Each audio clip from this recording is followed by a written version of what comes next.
কোরআনের শিক্ষাটাকে প্রেসাইজ করলে, কনসাইজ করলে তিনটা শব্দ দাঁড়ায়, তাওহীদ, রিসালাত, আখিরাত। যেহেতু সূরাতুল ইখলাসের ভেতরে তাওহীদের কথা আছে, তার মানে 3 ভাগের 1 ভাগ কথা আছে না নাই? আছে। সুবহানাল্লাহ পড়েন। সুবহানাল্লাহ। সুলুসুল কোরআন, 1/3 অফ দ্য বুক। একবার পড়লে 10 পারা, 2 বার পড়লে 20 পারা, 3 বার পড়লে পুরো কোরআনের খতম। কিংবা যে 3টা মেসেজ আল্লাহ দিতে চেয়েছেন পুরো কোরআন দিয়ে, তার একটা এই সূরার ভেতরে আছে না নাই? আছে। চিল্লায় বলেন। আছে। আবার বিশ্বনবী মদিনাতে হিজরতের আগে কোবা পল্লীতে মসজিদ বানালেন, মসজিদে কোবা। হজ করতে গেলে, উমরা করতে গেলে লোকজন এই মসজিদটাতে বড্ড ভিড় করে। কারণ বিশ্বনবী প্রতি শনিবার, প্রতি সপ্তাহের শনিবার এই মসজিদে যেতেন। কি বার? কথা বলেন। এজন্য মদিনাতে গেলে শনিবারে জিয়ারত করা সুন্নাত। প্রতি শনিবারে বিশ্বনবী মসজিদে নববী থেকে হেঁটে হেঁটে হেঁটে হেঁটে এই মসজিদে কুবায় যেতেন। এবং বিশ্বনবী বলেছেন, যারা ঘর থেকে ওযু করে এই মসজিদে কুবায় যে 2 রাকাত নামাজ পড়বে, একটা কবুল উমরা হজের সওয়াব আল্লাহ তার আমলনামায় দিয়ে দিবে। এই মসজিদে, কুবা মসজিদের জন্য বিশ্বনবী একজন ইমাম নির্ধারণ করলেন। ইমাম সাহেবকে বললেন, যাও তুমি নামাজ পড়াও। বিশ্বনবীর অ্যাপয়েন্ট দেয়া ইমাম সাহেব কুবা পল্লীতে যে নামাজ পড়ানো শুরু করলেন। কিন্তু সমস্যা বেড়ে গেল। তিনি মাগরিবের নামাজ, এশার নামাজ আর ফজরের নামাজ, মানে যেই নামাজে আওয়াজ করে কেরাত পড়তে হয়, কয় নামাজে আওয়াজ করে কেরাত? কথা বলেন। কি কি? মাগরিব, এশা, ফজর। এই ইমাম সাহেব ইমামতির চান্স পেয়ে প্রতি রাকাতের নামাজে সূরা ফাতিহা পড়ার পরই সূরা ইখলাস দিয়ে নামাজ শুরু করে, তারপরে আরেকটা সূরা পড়ে। আবার দ্বিতীয় রাকাতে সূরাতুল ফাতিহা পড়ে, আবার সূরা ইখলাস। ফজরের সময়ও সূরা ইখলাস, এশার সময়ও সূরা ইখলাস, মাগরিবের সময়ও এই সূরা। মুসল্লিরা সব খেপে গিয়েছে। সবাই বলে, ও ইমাম সাহেব, ঘটনা কি? খালি কুল হু আল্লাহ পড়েন কেন? আর সূরা নাই আপনার? খালি কুল হু আল্লাহ পাইছেন নাকি? নাগাইশ জামে মসজিদের ইমাম সাহেব মাগরিবের প্রথম রাকাতেও সূরাতুল ইখলাস, দ্বিতীয় রাকাতেও ইখলাস। এশার নামাজের প্রথম রাকাতেও ইখলাস, দ্বিতীয় রাকাতেও ইখলাস। ফজরের রাকাতেও ইখলাস, দ্বিতীয় রাকাতেও ইখলাস। কি করবেন? আজকে ইমামের একদিন কি আমার একদিন। পাইছেন কি আপনি? সবাই বলে, আপনি পাইছেন কি? ইমাম সাহেব কয়, পড়তে মন চাইলে পড়ো, নাইলে অন্য মসজিদে যাও। কারণ এটা বাংলাদেশের সিস্টেমে সভাপতি সেক্রেটারির নিয়োগ দেয়া ইমাম না, নিয়োগ দিয়েছে বিশ্বনবী। আবার ক্যান্সেল করলেও লাগবে বিশ্বনবীরে, ঠিক কিনা? নিয়োগ দিয়েছে বিশ্বনবী, নিয়োগ বাতিল করলেও করবে কে? বিশ্বনবী। মুসল্লির তো কোনো এখতিয়ার নাই। সব মুসল্লিরা মিলে বিশ্বনবীর দরবারে যায়, যে বলে, নবী কি ইমাম সাহেব দিলেন, কুল হু আল্লাহ ছাড়া কিচ্ছু পারে না, খালি কুল হু আল্লাহ। কি এক মুসিবতে আছি। প্রত্যেক নামাজে কুল হু আল্লাহু আহাদ দিয়ে শুরু করে, এরপরে আরেক সূরা পড়ে। ঘটনা কি? বিশ্বনবী বললেন, ইমাম সাহেব রে ডাকো। বিশ্বনবী ইমাম সাহাবীরে বললেন, ও সাহাবী, কেন এই কাজটা করো? তোমার মুসল্লিরা বলে, প্রতি রাকাতে কেন কুল হু আল্লাহ দিয়ে শুরু করো? ঘটনাটা কি? অন্য সূরা পড়ো না কেন? সাহাবী বলে, নবী গো, এই সূরাটারে আমি বড্ড বেশি ভালোবাসি। কারণ ফিহি সিফাতুর রহমান, এই সূরার ভেতরে আমার আল্লাহর পরিচয় আছে গো নবী। এই ছোট্ট সূরার ভেতরে রব্বুল আলামিন যত সুন্দরভাবে নিজের পরিচয়টা বলে দিয়েছে। সব সৈনিক নিয়ে দৌড়, আইজো দৌড়, কাইলো দৌড়। কই যুদ্ধের দরকার নাই, ভিক্ষা লাগবো না, আগে কুত্তা ঠেকান। সব দৌড়, কোন যুদ্ধ ছাড়াই বিশ্বনবী জিতে গিয়েছে। কোন সুবহানাল্লাহ। বিশ্বনবী আল্লাহ শুকরিয়া করলেন। হঠাৎ বিশ্বনবী দেখলেন আকাশের সূর্যের আলো ক্ষীণ হতে শুরু করেছে, কমতে শুরু করেছে। তিনি খেয়াল করে দেখলেন এর কারণ সাইয়েদনা জিবরাইল বিশাল ফেরেশতাদের বহন নিয়ে পৃথিবীতে নেমে আসছেন। পড়েন সুবহানাল্লাহ। এসে বললেন, ইয়া রাসূলুল্লাহ, আমি 1,40,000 ফেরেশতা নিয়ে নেমে এসেছি। আপনি কি জানেন না, ঠিক একটু আগে মদিনাতে আপনার এক প্রিয় সাহাবা, তার নাম হচ্ছে মুআবিয়া ইবনে মুআবিয়া আল মুজানি, একটু আগে শেষ নিঃশ্বাস ত্যাগ করেছে। বিশ্বনবী বললেন, ইন্না লিল্লাহি ওয়া ইন্না ইলাইহি রাজিউন। সাইয়েদনা জিবরাইল বললেন, ও নবী, আপনি কি আপনার প্রাণের সাহাবীর জন্য গায়েবানা জানাজা পড়বেন না? বিশ্বনবী বললেন, অবশ্যই পড়ব। গায়েবানা জানাজা চেনেন তো? এটা পড়া কিন্তু সুন্নাহ। সামনে লাশ নাই, কিন্তু আমি ইমাম, সবাই দাঁড়ালেন পেছনে, আল্লাহু আকবার, 4টা তাকবীর দিয়ে আমরা নামাজ পড়লাম। মৃত ভাইয়ের জন্য দোয়া করলাম, এটার বলে গায়েবানা জানাজা। সুবহানাল্লাহ পড়েন। বিশ্বনবী বললেন অবশ্যই পড়ব। সাহাবীদের মধ্যে ঘোষণা দিলেন, ও সাহাবারা, তোমাদের ভাই মুআবিয়া ইবনে মুআবিয়া আল মুজানি কিছুক্ষণ আগে মদিনাতে ইন্তেকাল করেছে। তোমাদের ভাইদের জন্য সবাই বাইরে বের হয়ে আসো, এই মাত্র আমরা এই মুহূর্তে আমরা গায়েবানা জানাজা পড়ব। বিশ্বনবী প্রথম কাতারে দাঁড়ালেন, হাজার হাজার সাহাবারা লাইন ধরে দাঁড়ালো। সাইয়েদনা জিব্রাইল 1,40,000 ফেরেশতা নিয়ে সাহাবাদের পেছনে দুইটা লাইনে দাঁড়িয়ে গেলেন। প্রথম লাইনে 70,000, দ্বিতীয় লাইনে আরো 70,000, 1,40,000 ফেরেশতাদের বহর। আর সাহাবারা মিলে আল্লাহু আকবার বলে গায়েবানা জানাজা শুরু করলেন। নামাজ শেষ। বিশ্বনবী তো অবাক, ঘটনা কি? কোন সাহাবীর গায়েবানা জানাজায় তো ফেরেশতা নামে না আকাশের উপর থেকে। বিশ্বনবী জিজ্ঞেস করলেন, জিব্রাইল, কোন সাহাবীর গায়েবানা জানাজায় তোমরা আকাশ থেকে এত ফেরেশতার বহর নিয়ে নামো নাই? কি এমন আমল করেছে আমার মুআবিয়া? কি এমন ভালো গুণ ছিল, ভালো আমল ছিল, যার কারণে আরশের উপরে তার এত সম্মান, যার কারণে 1,40,000 ফেরেশতার বহর নিয়ে তোমরা দুনিয়াতে নেমে এসেছো? সাইয়েদনা জিব্রাইল বললেন, নবী, তেমন কোনো বড় আমল নয়, ছোট্ট একটা আমল, কিন্তু আমলটারে ভালোবেসেছে কে? আপনার এই প্রিয় সাহাবী হাঁটতে বসতে চলতে ফিরিতে সব সময় পড়তো কুল হুয়াল্লাহু আহাদ আল্লাহুস সামাদ লাম ইয়ালিদ ওয়া লাম ইউলাদ ওয়া লাম ইয়াকুল লাহু কুফুয়ান আহাদ। পড়েন আল্লাহু আকবার। এজন্য বেশি বেশি সূরাতুল ইখলাস তেলাওয়াত করতে রাজি আছেন তো? ইনশাআল্লাহ। মনে থাকবে? বিষ্ণু ঈসা ইসলাম প্রতিদিন ফজরের নামাজের পরে, মাগরিবের নামাজের পরে, ওয়া ইনদামা ইয়ামশি ইলা ফিরাশিহি, রাতে যখন বিছানায় যাবেন, এই দুই হাতকে একত্রিত করে সূরাতুল ইখলাস পড়তেন, সূরাতুল ফালাক পড়তেন, সূরাতুন নাস পড়তেন, পড়ে হাতে ফু দিতেন। সহিহ হাদিস। ফু দিয়ে এই ফু দেওয়া হাতটা সারা দেহের মধ্যে ইয়াবদাউ বিহিমা রাসাহু, মাথা থেকে শুরু করে পা পর্যন্ত এভাবে মেসেজ করে দিতেন, মালিশ করে দিতেন। সুবহানাল্লাহ পড়েন।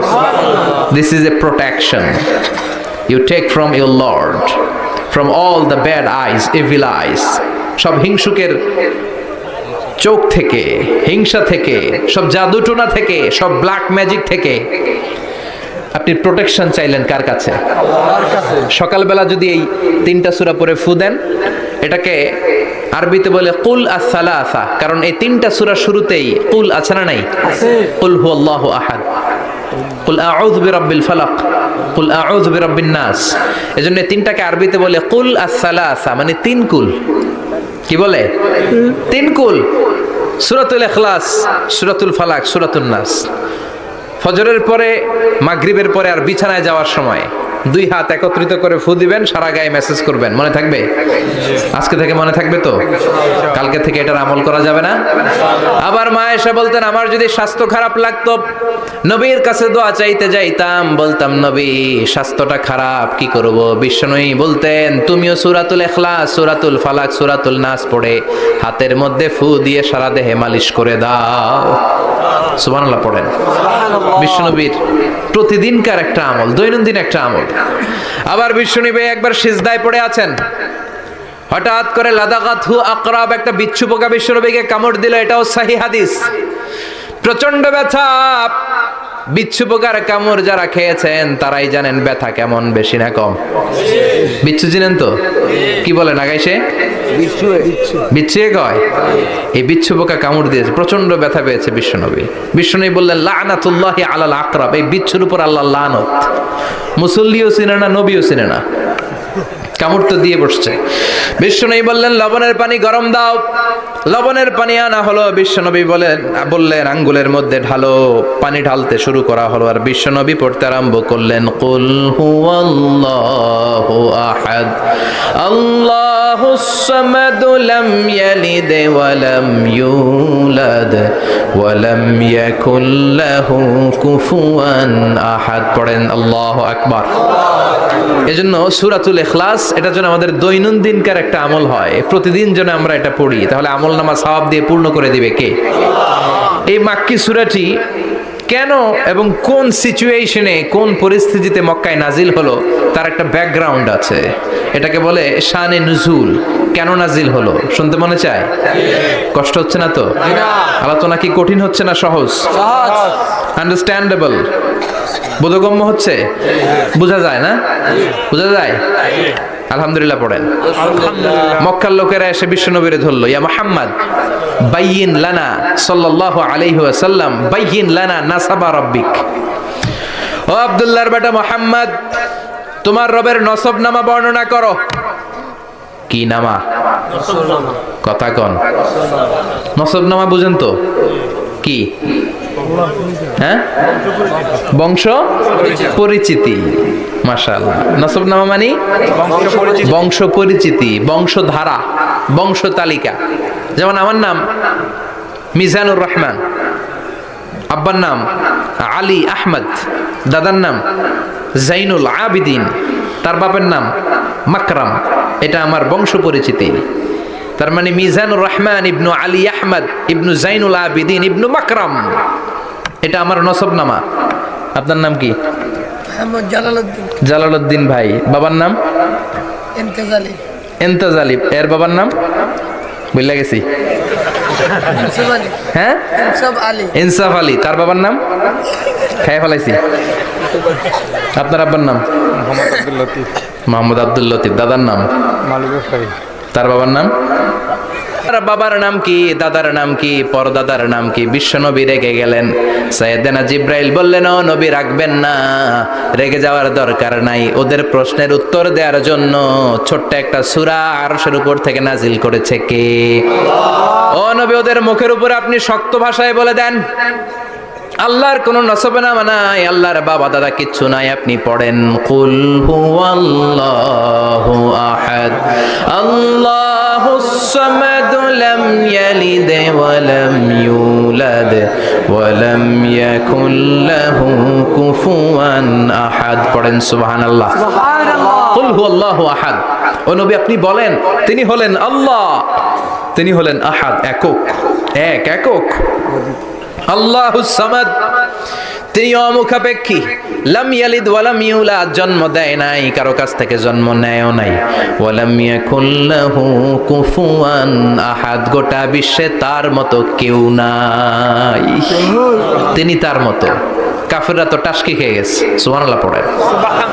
আবার এর শানে নুজুলে আরেকটা বর্ণনা পাওয়া যায়। মুশরিকরা এসে বলল, ইয়া মুহাম্মদ বাইয়িন লানা জিনসা রাব্বিক, তোমার রব কি দিয়ে তৈরি বলো। ও মুহাম্মদ, আমরা মানুষ মাটির তৈরি, ফেরেশতারা জিনের তৈরি, ফেরেশতারা নূরের তৈরি, আর জিন জাতি হলো আগুন দিয়ে তৈরি। আমাদের ঘরের আসবাবপত্রগুলো কাঠের তৈরি। এবার বলো তোমার আল্লাহ কিসের তৈরি? আহুয়া মিন ফিদ্দা, তোমার আল্লাহ কি রূপার তৈরি? রূপার খোদা। আহু আমিন যাহাব, নাকি সোনার খোদা, স্বর্ণ দিয়ে বানানো আল্লাহ? আহু আমিন খাসাব, নাকি কাঠ দিয়ে বানানো তোমার আল্লাহ? কি দিয়ে বানানো বলো? বিশ্ব নবীর কাছে তখন জিব্রাইল আয়াত নাজিল করলেন আর বললেন, নবী ওদের প্রশ্নের জবাব আপনি এই সূরা দিয়ে পড়েন আর বলেন কুল হুয়াল্লাহু আহাদ আল্লাহুস সামাদ লাম ইয়ালিদ ওয়া লাম ইউলাদ ওয়া লাম ইয়াকুল লাহু কুফুয়ান আহাদ। পড়েন সুবহানাল্লাহ। এই ব্যাকগ্রাউন্ড ফজিলত সব শুনে সূরাটা একটু নরম হয়ে আসছে না? এখন এখন নরম নরম লাগে না? মনে হয় যে বুঝতেছি, মনে হচ্ছে যে সহজ হয়ে গেছে, ঠিক কিনা? এবার দেখেন অর্থ আরো সহজ। আল্লাহ বললেন কুল, কুল মানে বলো। কোরআনের যত জায়গায় কুল পাবেন, রব্বুল আলামিন তার পেয়ারা হাবিবকে অর্ডার করছেন কুল মানে বলো, সে ও মাই মেসেঞ্জার সে, বলো। কুল মানে কি? বলো। কুল মানে বলো। হে নবী আপনি বলেন হু আল্লাহ, তিনি হচ্ছেন আল্লাহ, আর তিনি হচ্ছেন আহাদ, অদ্বিতীয়, এক এবং একক, অদ্বিতীয়। তাহলে প্রথমে বলতে বললেন, ও নবী আমার সব পরিচয় দেওয়ার আগে আগে নামের পরিচয় দেন। জোরে কোন ঠিক কিনা? আগে ওদের বলে দেন আমার নাম হলো আল্লাহ। আমার নাম কি? কুল হু আল্লাহ। নবী আপনি বলেন তিনি হলেন আল্লাহ, তিনি কে? আল্লাহ বলছেন ইন্নানি আনাল্লাহু লা ইলাহা ইল্লা আনা ফা'বুদনি ওয়া আকিমিস সালাতা লিযিকরি। ইন্নানি আনাল্লাহ, আমি হলাম আল্লাহ। তিনি কে? জোরে বলেন আল্লাহ। আল্লাহর নামটা মুখে নিতে কেমন লাগে? আল্লাহর নামটা ডাকতে ভালো লাগে? সবার ভালো লাগে? প্রাণ ভরে যায়, হৃদয় শীতল হয়, ঠান্ডা ঠান্ডা লাগে ভেতরে? তাহলে চিৎকার দিয়ে আল্লাহর ডাক দেন, বলেন আল্লাহ। আর জোরে আল্লাহর ডেকে বলেন ইয়া আল্লাহ। গলা ফাটিয়ে ডাক দেন, বলেন আল্লাহ। আল্লাহ বললেন আমার প্রথম পরিচয় হলো আমি আল্লাহ, আমার নাম হলো আল্লাহ। আল্লাহর নাম রাখছে কে? আল্লাহ। কথা কন।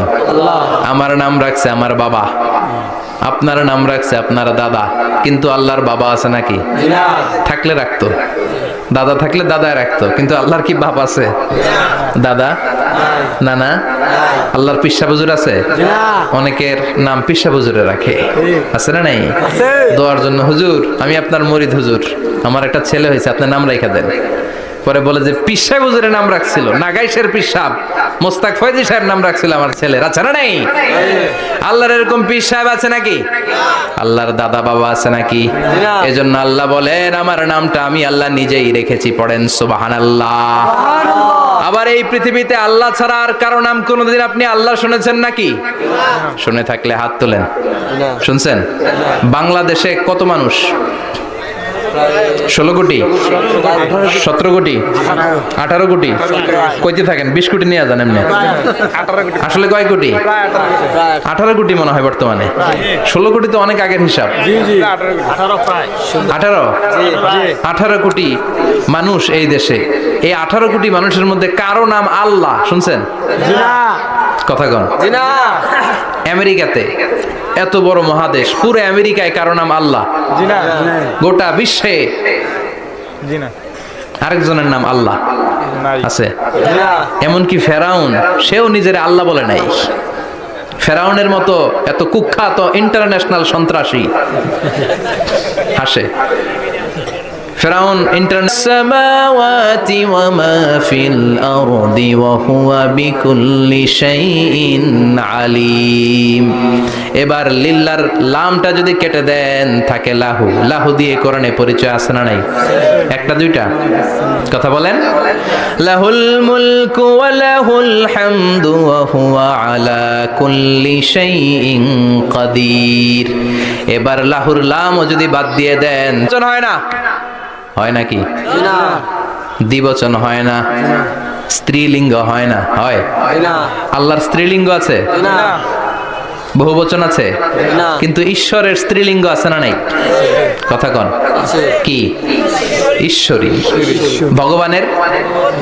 আপনাদের এখানে আসার সময় মনে হয় দেখলাম ভগবান হাই স্কুল বা ভগবান প্রাথমিক বিদ্যালয়। ব্রাহ্মণপাড়া? কি নাম? ভগবান হাই স্কুল। ভগবতী নাই? নাই। আহা, ওদের ভগবান হয়, ওদের ভগবতী হয়, ওদের গড হয়, ওদের গডেস হয়, ওদের ঈশ্বরী হয়, ওদের ঈশ্বর হয়। আল্লাহর কোনো পরিবর্তন আছে নাকি? চিল্লায় বলেন আল্লাহ একজন, তার কোনো পরিবর্তন নাই। আমরা বললাম আল্লাহ বুঝেছি তোমার অনেক ক্ষমতা, তোমার নামটা বড় মধুর নাম, প্রতিটা অক্ষর আলাদা করলেও পরিচয় পাওয়া যায়। তোমার আসল নাম আল্লাহ, কিন্তু এই যে তুমি আল্লাহ, তুমি কতদিন ধরে আল্লাহ? কতদিন? কবে থেকে আছো? কতদিন থাকবা? প্রশ্ন আসে না নাই? মাঝে মাঝে প্রশ্ন আসে না উনি কয়দিন ধরে আছে? কতদিন ধরে ওনার এত ক্ষমতা? কতদিন পর্যন্ত ওনার এই ক্ষমতা কন্টিনিউ করবে? প্রশ্ন হয়? হয় না? কথা বলেন। সে উত্তর আল্লাহ দিলেন। আল্লাহ বললেন হুয়াল আউয়ালু ওয়াল আখিরু ওয়াল যাহিরু ওয়াল বাতিন ওয়া হুয়া বিকুল্লি শাইইন আলিম। আল্লাহ বললেন আমি প্রথম, আমি শেষ, আমি প্রকাশ্য, আমি গোপন, সূচনাহীন, অতীত কাল থেকে আমি আল্লাহ আছি, শেষহীন, সীমানাহীন, ভবিষ্যৎ পর্যন্ত থাকবো। তিনি কবে থেকে আছেন? সূচনাহীন অতীত না, প্রথম থেকে না, সূচনাহীন অতীত। ভালো ব্যাখ্যা হচ্ছে সূচনাহীন। প্রথম থেকে বলে আল্লাহ এটাই বুঝালেন সূচনাহীন অতীত, এমন অতীত যেটার সূচনা নাই, আবার এমন ভবিষ্যৎ যেটার শেষ নাই। তার মানে প্রথমেও তিনি, শেষেও তিনি, প্রকাশ্যেও তিনি, গোপনেও তিনি। জোরে কোন ঠিক কিনা? প্রথমে আল্লাহ আল্লাহ, শেষেও আল্লাহ আল্লাহ, আকাশে আল্লাহ আল্লাহ, জমিনে আল্লাহ আল্লাহ। পড়েন, প্রথমে আল্লাহ আল্লাহ, শেষেও আল্লাহ আল্লাহ, আকাশে আল্লাহ আল্লাহ, জমিনে আল্লাহ আল্লাহ। নিখিল জাহান গায় গুণগান তার নামে গায়, আমরাও গাহি তাআলা হামদে বারি তাআলা, হামদে বারি তাআলা, হামদে বারি তাআলা। সুবহানাল্লাহ পড়েন। প্রথমেও তিনি, শেষেও তিনি, আজানেও তিনি, একামতেও তিনি। আজানের প্রথম শব্দ কি? আল্লাহ। জোরে বলেন আল্লাহ। আবার একামতের শুরুতে উনি আছেন না নাই? আবার জিলহজ মাসে ঈদুল আজহার সময় যখন আমরা কুরবানি করি তখন কার নাম? আল্লাহর নাম। ছুরিটা জবাই দেওয়ার সময় কি বলি? আল্লাহ। আবার জিকির করি কার নামে? আল্লাহ। তার মানে আজানে আল্লাহ আল্লাহ, একামাতে আল্লাহ আল্লাহ, কুরবানিতে আল্লাহ আল্লাহ, জিকিরে আল্লাহ আল্লাহ। ঠিক কি না? বলেন, আজানে আল্লাহ আল্লাহ, একামাতে আল্লাহ আল্লাহ, কুরবানিতে আল্লাহ আল্লাহ, জিকিরে আল্লাহ আল্লাহ। নিখিল জাহান গায়ে গুণগান তার নামে গায়, আমরাও গাহি তাআলা হামদে বারি তাআলা, হামদে বারি তাআলা, হামদে বারি তাআলা। চিল্লায় পড়েন আল্লাহু আকবার। আর জোরে আল্লাহু আকবার। আবার তিনি এমন সত্তা যার কোনো ঘুম নাই, তন্দ্রা নাই। সারাদিন কাজ করার পরে রাত্রিবেলা আমরা ঘুমিয়ে যাই, আল্লাহ ঘুমায় নাকি? জোরে বলেন, লা তাখুযুহু সিনাতুন ওয়ালা নাওম, never sleeps nor slumber overtaxing। ঘুমও নাই, তন্দ্রাও নাই। সুবহানাল্লাহ। সাইয়েদনা মুসা আলাইহিস সালাম বললেন, আল্লাহ সারাদিন কাজ করার পরে আমরা ঘুমিয়ে যাই, আয়াগলিবুকান নাওম, আপনার কি ঘুমে ধরে না? জি। আয়াগলিবুকান নাওম, ঘুম কি আপনাকে পাকড়াও করে? আপনার কি ঘুমে ধরে না? আমি তো সারাদিন ছাগল চড়াই, বনি ইসরাইলের মধ্যে দাওয়াতি কাজ করি, ক্লান্ত শ্রান্ত শরীর রাত্রিবেলা ঘুমিয়ে পড়ে, আপনার কি ঘুমে ধরে না? শুনতেছেন? জি। মনোযোগ আছে না গেছে? আছে। কষ্ট হচ্ছে? জি না। তাকবীর দেন, লিল্লাহি তাকবীর। আল্লাহু আকবার। আর জোরে পড়েন, লিল্লাহি তাকবীর। আল্লাহু আকবার। আয়াগলিবুকান নাওম, আল্লাহ আপনার কি ঘুমে ধরে? আল্লাহ বললেন, মুসা তুর পাহাড়ের উপরে দাঁড়াও, দুইটা গ্লাসের ভেতরে পানি নাও, পানি নিয়ে তুর পাহাড়ের উপরে ঠায় দাঁড়িয়ে থাকো। সাইয়েদনা মুসা আলাইহিস সালাম পানি ভর্তি দুইটা গ্লাস নিয়ে দাঁড়িয়ে রইলেন। আবার জিজ্ঞেস করতে শুরু করলেন, আল্লাহ আয়াগলিবুকান নাওম, আপনার কি ঘুমে ধরে? আল্লাহ বললেন, no talk, no more question, কোনো কথা নাই, দাঁড়িয়ে থাকো। সাইয়েদনা মুসা আলাইহিস সালাম দাঁড়িয়ে রইলেন। 1 ঘন্টা পরে আবার আল্লাহরা জিজ্ঞেস করলেন, আল্লাহ আয়াগলিবুকান নাওম, আপনার কি ঘুমে ধরে? আল্লাহ বলে, কথা বলা যাবে না, no talk, no more question, দাঁড়িয়ে থাকো। 3 ঘন্টা পরে আবার বললেন, আল্লাহ আপনার ঘুমে ধরে কিনা? আল্লাহ কিছু বলে না। সাইয়েদনা মুসা আলাইহিস সালাম বললেন, আল্লাহ জিজ্ঞাসা করলাম কি, করতে কইলেন কি? আল্লাহ বলে, মুসা কোনো কথা নাই, দাঁড়িয়ে থাকো, যেটা হুকুম করেছি তামিল করো। 4 ঘন্টা যায়, 5 ঘন্টা যায়, কোমরে ব্যথা আছে না নাই? মশার কামড় আছে না নাই? আর ঘুমকে আল্লাহ অর্ডার করলেন, ও ঘুম, মুসাকে তুই চেপে ধর। কি কর? মুসা আলাইহিস সালাম এমনি সেমনি ডানে বায়ে কোনোভাবে দাঁড়িয়ে থাকতে পারে না, এদিকে ঘুম আসলে ওদিকে পড়ে। 5 ঘন্টা পরে কাত হয়ে জমিনে পড়ে যায়, ঘুমের ধাক্কায় কাত হয়ে জমিনে পড়ে যায়, গ্লাসগুলো ভেঙে ভেঙে খান খান হয়ে যায়। আল্লাহ ডেকে বললেন, ও মুসা বেশি কিছু দেই নাই, কেবলমাত্র শুধুমাত্র 2টা পানি ভর্তি গ্লাস হেফাজতের দায়িত্ব দিয়েছিলাম, ঘুমের কারণে হেফাজত করতে পারো নাই। মাত্র 2টা গ্লাস, ঘুমের কারণে বাঁচাতে পারো নাই। আমি যদি এরকম ঘুমিয়ে যেতাম, চন্দ্রের সাথে সূর্য লেগে, সূর্যের সাথে আরেকটা গ্রহ লেগে মহাবিশ্বের সব কিছু এরকম গ্লাসের টুকরার মতো খান খান হয়ে যেত। লা তাখুযুহু সিনাতুন ওয়ালা নাওম। আল্লাহর ঘুম নাই।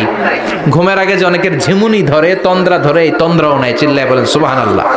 তাকবীর দেন, লিল্লাহি তাকবীর। আল্লাহু আকবার। তাহলে আল্লাহর ঘুম নাই, আল্লাহর তন্দ্রা নাই, আল্লাহর আগে কেউ নাই, আল্লাহর পরে কেউ নাই। তিনিই প্রথম, তিনিই শেষ, তিনিই প্রকাশ্য, তিনিই গোপন। এজন্য আল্লাহ বললেন কুল হুয়াল্লাহু আহাদ, তিনি হলেন এক। লাউ কানা ফীহিমা আলিহাতুন ইল্লাল্লাহু লাফাসাদাতা, আল্লাহ ছাড়া অন্য কেউ যদি রব হতো, একাধিক যদি খোদা হতো, মারামারি বেড়ে যেত। জোরে কোন ঠিক কিনা? কুল হুয়াল্লাহু আহাদ, আল্লাহ হচ্ছেন এক এবং অদ্বিতীয়। তিনি একক, তিনি অদ্বিতীয়, তার কোনো শরীক নেই। তিনি আহাদ, তার নাম হচ্ছে আহাদ। তার নাম কি? কথা বলেন। আহাদ মানে একক, যার ক্ষমতায় কোনো ভাগাভাগি নাই। আল্লাহ যদি দুইজন হইতো সুবিধা হইতো না অসুবিধা? অসুবিধা। কথা বলেন। অসুবিধা। এক আল্লাহ বলতো তুমি এইভাবে করেছ এতদিন, আমারও ক্ষমতা আছে, আমি ওইভাবে শুরু করে দিব। তুমি সকালবেলা পূর্ব দিক থেকে সূর্য উঠাও, কালকে থেকে আমি পশ্চিম দিক থেকে সূর্য উঠাবো। ঝামেলা আছে না নাই? তার মানে ঝামেলা বেড়ে যেত। এজন্য আল্লাহ বললেন আমি হলাম এক রাজা, মহারাজা, আমার নাম আহাদ। আমার নাম কি? এজন্য আল্লাহ বললেন কুল হুয়াল্লাহু আহাদ আল্লাহুস সামাদ লাম ইয়ালিদ ওয়া লাম ইউলাদ ওয়া লাম ইয়াকুল লাহু কুফুয়ান আহাদ। পড়েন সুবহানাল্লাহ। এরপর আল্লাহ বললেন আল্লাহুস সামাদ, আমি অমুখাপেক্ষী, মানে আমি কারো কাছে চাই না। আল্লাহ কারো কাছে চায় নাকি? আমরা চাই কার কাছে? আল্লাহর কাছে। কথা বলেন। আল্লাহর কাছে। আমরা বিপদে পড়লে ডাকি কারে? আল্লাহ ডাকে কারে? আল্লাহ কাউরে ডাকে? কারণ অমুখাপেক্ষী, অফুরন্ত ধনভাণ্ডারের মালিক। পৃথিবীর সব মানুষগুলো যদি এক ময়দানে দাঁড়ায়, তাদের যত চাহিদা আছে সব যদি আল্লাহরে বলে আল্লাহ গাড়ি দাও, বাড়ি দাও, নারী দাও, ক্ষমতা দাও, এটা দাও, সেটা দাও, সব যদি আল্লাহর কাছে চাইতে শুরু করে, আল্লাহ যদি সবও দিয়ে দেয়, তারপর ওনার ধনভাণ্ডারের 1 ইঞ্চিও কমবে না। আরো জোরে পড়েন সুবহানাল্লাহ। এজন্য তিনি হলেন সামাদ। আমরা সবাই আল্লাহর কাছে ঠেকা, কিন্তু তিনি কারো কাছে ঠেকা না। আমরা সবাই আল্লাহর কাছে চাই, কিন্তু আল্লাহ কারো কাছে চান না। জোরে বলেন ঠিক কিনা? এজন্য তিনি হলেন সামাদ। এরপর আল্লাহ বললেন লাম ইয়ালিদ ওয়া লাম ইউলাদ, তিনি জন্ম দেন নাই, আবার তিনি জন্ম নেনও নাই। চিল্লায় বলেন সুবহানাল্লাহ। মুশরিকরা বলতো আল মালাইকাতু বানাতুল্লাহ, ফেরেশতারা আল্লাহর মেয়ে। নাউজুবিল্লাহ পড়বেন না? নাউজুবিল্লাহ। ইহুদিরা বলে উযাইর আলাইহিস সালাম আল্লাহর ছেলে, খ্রিস্টানরা বলে ঈসা আলাইহিস সালাম আল্লাহর ছেলে, আর আমরা বলি কুল হুয়াল্লাহু আহাদ আল্লাহুস সামাদ লাম ইয়ালিদ ওয়া লাম ইয়াকুল লাহু কুফুয়ান আহাদ। তার মতো কেউ নাই। লাইসা কামিসলিহি শাই, তার মতো কেউ নাই। তিনি তার মতো। তিনি কে? চিল্লায় বলেন তিনি কে? আল্লাহ। গোটা বিশ্বে আল্লাহর মতো আর কেউ আছে? না। ক্ষমতায় তার সমান কেউ আছে? না। মর্যাদায় তার সমান কেউ আছে? না। তিনি যে কত বড় দাতা, তার মতো দাতা মহাবিশ্বে কেউ আছে? এজন্য চাইতে হবে একজনের কাছে। তিনি কে? আল্লাহ। চিল্লায় বলেন তিনি কে? আল্লাহ। এই তাওহীদের মেসেজই হচ্ছে সূরাতুল ইখলাসের মেসেজ। একত্ববাদে বিশ্বাস করতে হবে। এই একত্ববাদের বিশ্বাস, oneness of god, the idea of oneness of the creator, এটা যদি অন্তরে রাখতে পারেন, জান্নাতকে আপনার জন্য অবধারিত করে দিবে কে? আর সূরাতুল ইখলাসের আমল সকাল বিকাল ঘুমোতে যাওয়ার আগে পড়তে রাজি আছেন তো? ইনশাআল্লাহ। কালকে থেকে এই ওয়াজিফা নাগাইশে শুরু হবে ইনশাআল্লাহ। ইনশাআল্লাহ। আর জোরে পড়েন ইনশাআল্লাহ। ইনশাআল্লাহ। এই সূরাটির নাম হচ্ছে সূরাতুল ইখলাস। কিন্তু শুধু সূরাতুল ইখলাসই এই সূরার নাম নয়। এই সূরার আরো চমৎকার কিছু সুন্দর সুন্দর নাম আছে। এই সূরার একটা নাম হচ্ছে সূরাতুত তাওহীদ। কি নাম? চিল্লায় বলেন কি নাম? তাওহীদেরই মুর্শিদ আমার মুহাম্মাদের নাম বলো, মুহাম্মাদের নাম। আল্লাহর নাম জপলে বুঝতে পারি আল্লাহরই কালাম। বলো মুহাম্মাদের নাম। পড়েন সবাই। তাওহীদেরি মুর্শিদ আমার মুহাম্মাদের নাম, বলো মুহাম্মাদের নাম। আল্লাহর নাম জপলে বুঝতে পারি আল্লাহরই কালাম, বলো মুহাম্মাদের নাম। আল্লাহু আকবার, আল্লাহু আকবার। তার মানে এই সূরার একটা নাম হচ্ছে তাওহীদ। তাওহীদ মানে একত্ববাদ, ওয়াননেস অফ দ্য ক্রিয়েটর। স্রষ্টা যে একজন, এই ব্যাপারে আমাদের কোনো সন্দেহ আছে? কথা বলেন। আমাদের রব কয়জন? স্রষ্টা কয়জন? এজন্য সূরার নাম হচ্ছে সূরাতুত তাওহীদ। একত্ববাদের ধারণা, আল্লাহ যে একজন, এই কথাটা এই সূরার ভেতরে চমৎকার ভাবে বর্ণনা করেছে কে? আর তাওহীদের বিপরীত হলো শিরক। শিরক হলো ভয়ঙ্করতম একটা রোগের নাম। ক্যান্সারের অ্যান্সার হয়, শিরকের কোনো অ্যান্সার হয় না। জোরে বলেন ঠিক কিনা? এজন্য আমরা যত ইবাদত করার জন্য নিয়ত করি, আল্লাহ প্রথমে বলেন শিরক করো কিনা আগে সেটা বলো। প্রথমে তুমি শিরক থেকে নিজেকে মুক্ত করার ঘোষণা দিয়ে দাও, তারপরে ইবাদত শুরু করো। ইবাদতটা তখন কবুল করে নিবে কে? এজন্য আমরা যখন নামাজে দাঁড়াই আল্লাহ বলে শিরক করো নাকি? আমরা বলি ওয়াজ্জাহাতু ওয়াজহিয়া লিল্লাযী ফাতারাস সামাওয়াতি ওয়াল আরদা হানিফাও ওয়া মা আনা মিনাল মুশরিকিন। ওমা আনা মিনাল মুশরিকিন। আল্লাহ আমি শিরক করি না, শিরকের সাথে আমাদের কোনো সম্পর্ক। আবার যখন ইজার আর রিদা পরে জিল হজ মাসে হজের জন্য আরাফাতের ময়দানে আমরা চলে যাই, আল্লাহ বলেন হজের ঘোষণা পরে দাও, আগে ঘোষণা দাও শিরক করো নাকি? আমরা তখন ঘোষণা দেই লাব্বাইক আল্লাহুম্মা লাব্বাইক। পারেন না? লাব্বাইক আল্লাহুম্মা লাব্বাইক, লাব্বাইক লা শারীকা লাকা লাব্বাইক, ইন্নাল হামদা ওয়ান নি'মাতা লাকা ওয়াল মুলক লা শারীকা লাক। পড়েন লাব্বাইক আল্লাহুম্মা লাব্বাইক, লাব্বাইক লা শারীকা লাকা লাব্বাইক, ইন্নাল হামদা ওয়ান নি'মাতা লাকা ওয়াল মুলক লা শারীকা লাক। আমরা বলি লা শারীকা লাক, ঠিক কি না? আমরা যখন হজের জন্য দাঁড়াই আল্লাহ বলে হজ পরে করো, আগে বলো শিরক করো নাকি? শিরকের সাথে সম্পর্ক আছে নাকি? আমরা বলি লা শারীকা লাক, আপনার সাথে কোনো ধরনের শরীক আমরা করি না। তার মানে শিরক হচ্ছে ভয়ঙ্কর অপরাধ। সব গুনাহ আল্লাহ মাফ করে দেয়, সব গুনাহ আল্লাহ ক্ষমা করে দেয়, একটা গুনাহ ছাড়া, সেটা হলো শিরকের গুনাহ। সেটা কিসের গুনাহ? কথা বলেন। এজন্য চাইতে হবে একজনের কাছে, তিনি কে? মাফ করতে পারে একজন, তিনি কে? মনের বাসনা পূরণ করতে পারে একজন, তিনি কে? বিপদ থেকে রক্ষা করতে পারে একজন, তিনি কে? নির্বাচনে বিজয় দিতে পারে একজন, তিনি কে? এজন্য চাইতে হবে কার কাছে? এটার নাম হচ্ছে তাওহীদ। এটার নাম কি? তাওহীদ। তার বিপরীত হচ্ছে শিরক। বিষ্ণু বলেন আখফা মিন দাবিবিন নামাল, পিঁপড়ার গুটি গুটি পায়ের চেয়েও সূক্ষ্ম হচ্ছে শিরক। পিঁপড়া যেমনি মিষ্টির দোকানের ভেতরে, মিষ্টির বক্সের ভেতরে গুটি গুটি পায়ে ঢুকে যায় আর মিষ্টিগুলোকে নষ্ট করে দেয়, ঠিক তেমনি শিরক গুটি গুটি পায়ে ভাইরাসের মতো মানুষের দেহের ভেতরে ঢুকে তার ঈমান আমল সবকিছুকে বরবাদ করে দেয়। চিল্লায় বলেন ঠিক কি না?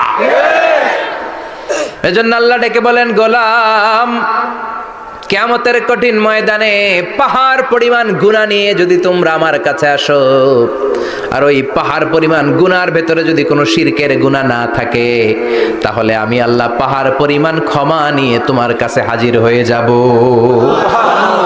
পাহাড় পরিমাণ গুনাহ, কিন্তু এই গুনাতে শিরকের গুনাহ নাই, অন্য গুনাহ। তাহলে পাহাড় পরিমাণ ক্ষমা নিয়ে আমাদের কাছে হাজির হয়ে যাবে কে? এটার নাম হচ্ছে তাওহীদ, এক আল্লাহ বিশ্বাস করা। এজন্য সূরাতুল ইখলাস শুধু সূরাতুল ইখলাসের নাম নয়, এই সূরার আরেকটা নাম হচ্ছে সূরাতুত তাওহীদ। চিল্লায় বলেন কি? নামাজ কালাম পড়ে না ইবলিস শয়তানের নানা, ধর্মের একখান খুঁটি ধইরা কয়দিন করবা হয়রানি, ভণ্ডামি ভণ্ডামি ভণ্ডামি, ছাইড়া দে ভণ্ডামি, দোদেল বান্দা কালমা চোর, না পায় শ্মশান না পায় ঘোর, দোদেল বান্দা কালমা চোর, না পায় শ্মশান না পায় ঘোর, দিন থাকিতে আয়রে পথে ছাইড়া দে ভণ্ডামি ভণ্ডামি ভণ্ডামি ভণ্ডামি ছাইড়া দে ভণ্ডামি। ঠিক কি না? এগুলোর সাথে ইসলামের সম্পর্ক নাই। এগুলোরে মারেফা বলে না, ওরা নাম দিছে মারেফত, আসলে মাইরের পথ। এক সাহাবী বলল আমি বিয়ে করেছি কিন্তু বউয়ের কাছে যাব। আরেক সাহাবী বলল আমি সারা বছর রোজা রাখবো, একটা রোজাও ভাঙবো না। বিশ্বনবী শুনে রেগে গেলেন। বিশ্বনবী বললেন কারা কারা এই ঘোষণা দিয়েছো যে সারা বছর রোজা রাখবা? সারা বছর রোজা রাখার সিস্টেম ইসলামে নাই। এটাকে আরবিতে বলে সাওমে ভিসাল। কি বলে? সারা বছর রোজা রাখলে কোনো সওয়াব হবে? কথা কন, হবে? কোনো সওয়াব হবে না। সারা রাত তাহাজ্জুদ পড়লে সওয়াব হবে? কোনো সওয়াবই নেই। আপনাকে ঘুমাতে হবে, আবার তাহাজ্জুদও পড়তে হবে, আবার ঘুমাতে হবে, আবার ফজরের নামাজে প্রথম কাতারে থাকতে হবে। চিল্লায় বলেন ঠিক কি না? এজন্য ইসলাম হলো ভারসাম্যপূর্ণ জীবন বিধান। ছেলে মেয়ে রেখে দিয়ে, সমাজ রেখে দিয়ে, কাজকর্ম রাজ্য রেখে দিয়ে আপনি সন্ন্যাসী সেজে বসে থাকলেন, এটার নাম ইসলাম না। বিশ্বনবী হচ্ছে গোটা বিশ্বের মানুষদের জন্য model, as a teacher, as a father, as a commander, as a messenger, as a lawgiver, as a lawmaker, as a reformer of the society, as a philosopher, Muhammad is the superman of the world. চিল্লায় কোন ঠিক কি না? তিনি শিক্ষক হিসেবেও সেরা, তিনি বাবা হিসেবেও সেরা। তিনি সাইয়্যিদাতুনা ফাতিমাকে এত ভালোবাসতো, বিশ্বনবী বলতেন ফাতেমা আমার কলিজার টুকরা, যে ফাতেমারে কষ্ট দেয় সেজন্য আমি বিশ্বনবীরে কষ্ট দেয়। সফরে গেলে সবার শেষে ফাতিমার সাথে দেখা করে সফরে বেরোতেন, আবার সফর শেষ করে ঘরে ঢোকার সময় সবার আগে বিশ্বনবী ফাতেমার সাথে দেখা করে নিতেন। কি সুন্দর ফ্যামিলি লাইফ। তার মানে বাবা হিসেবে সেরা, আবার নানা হিসেবে সেরা।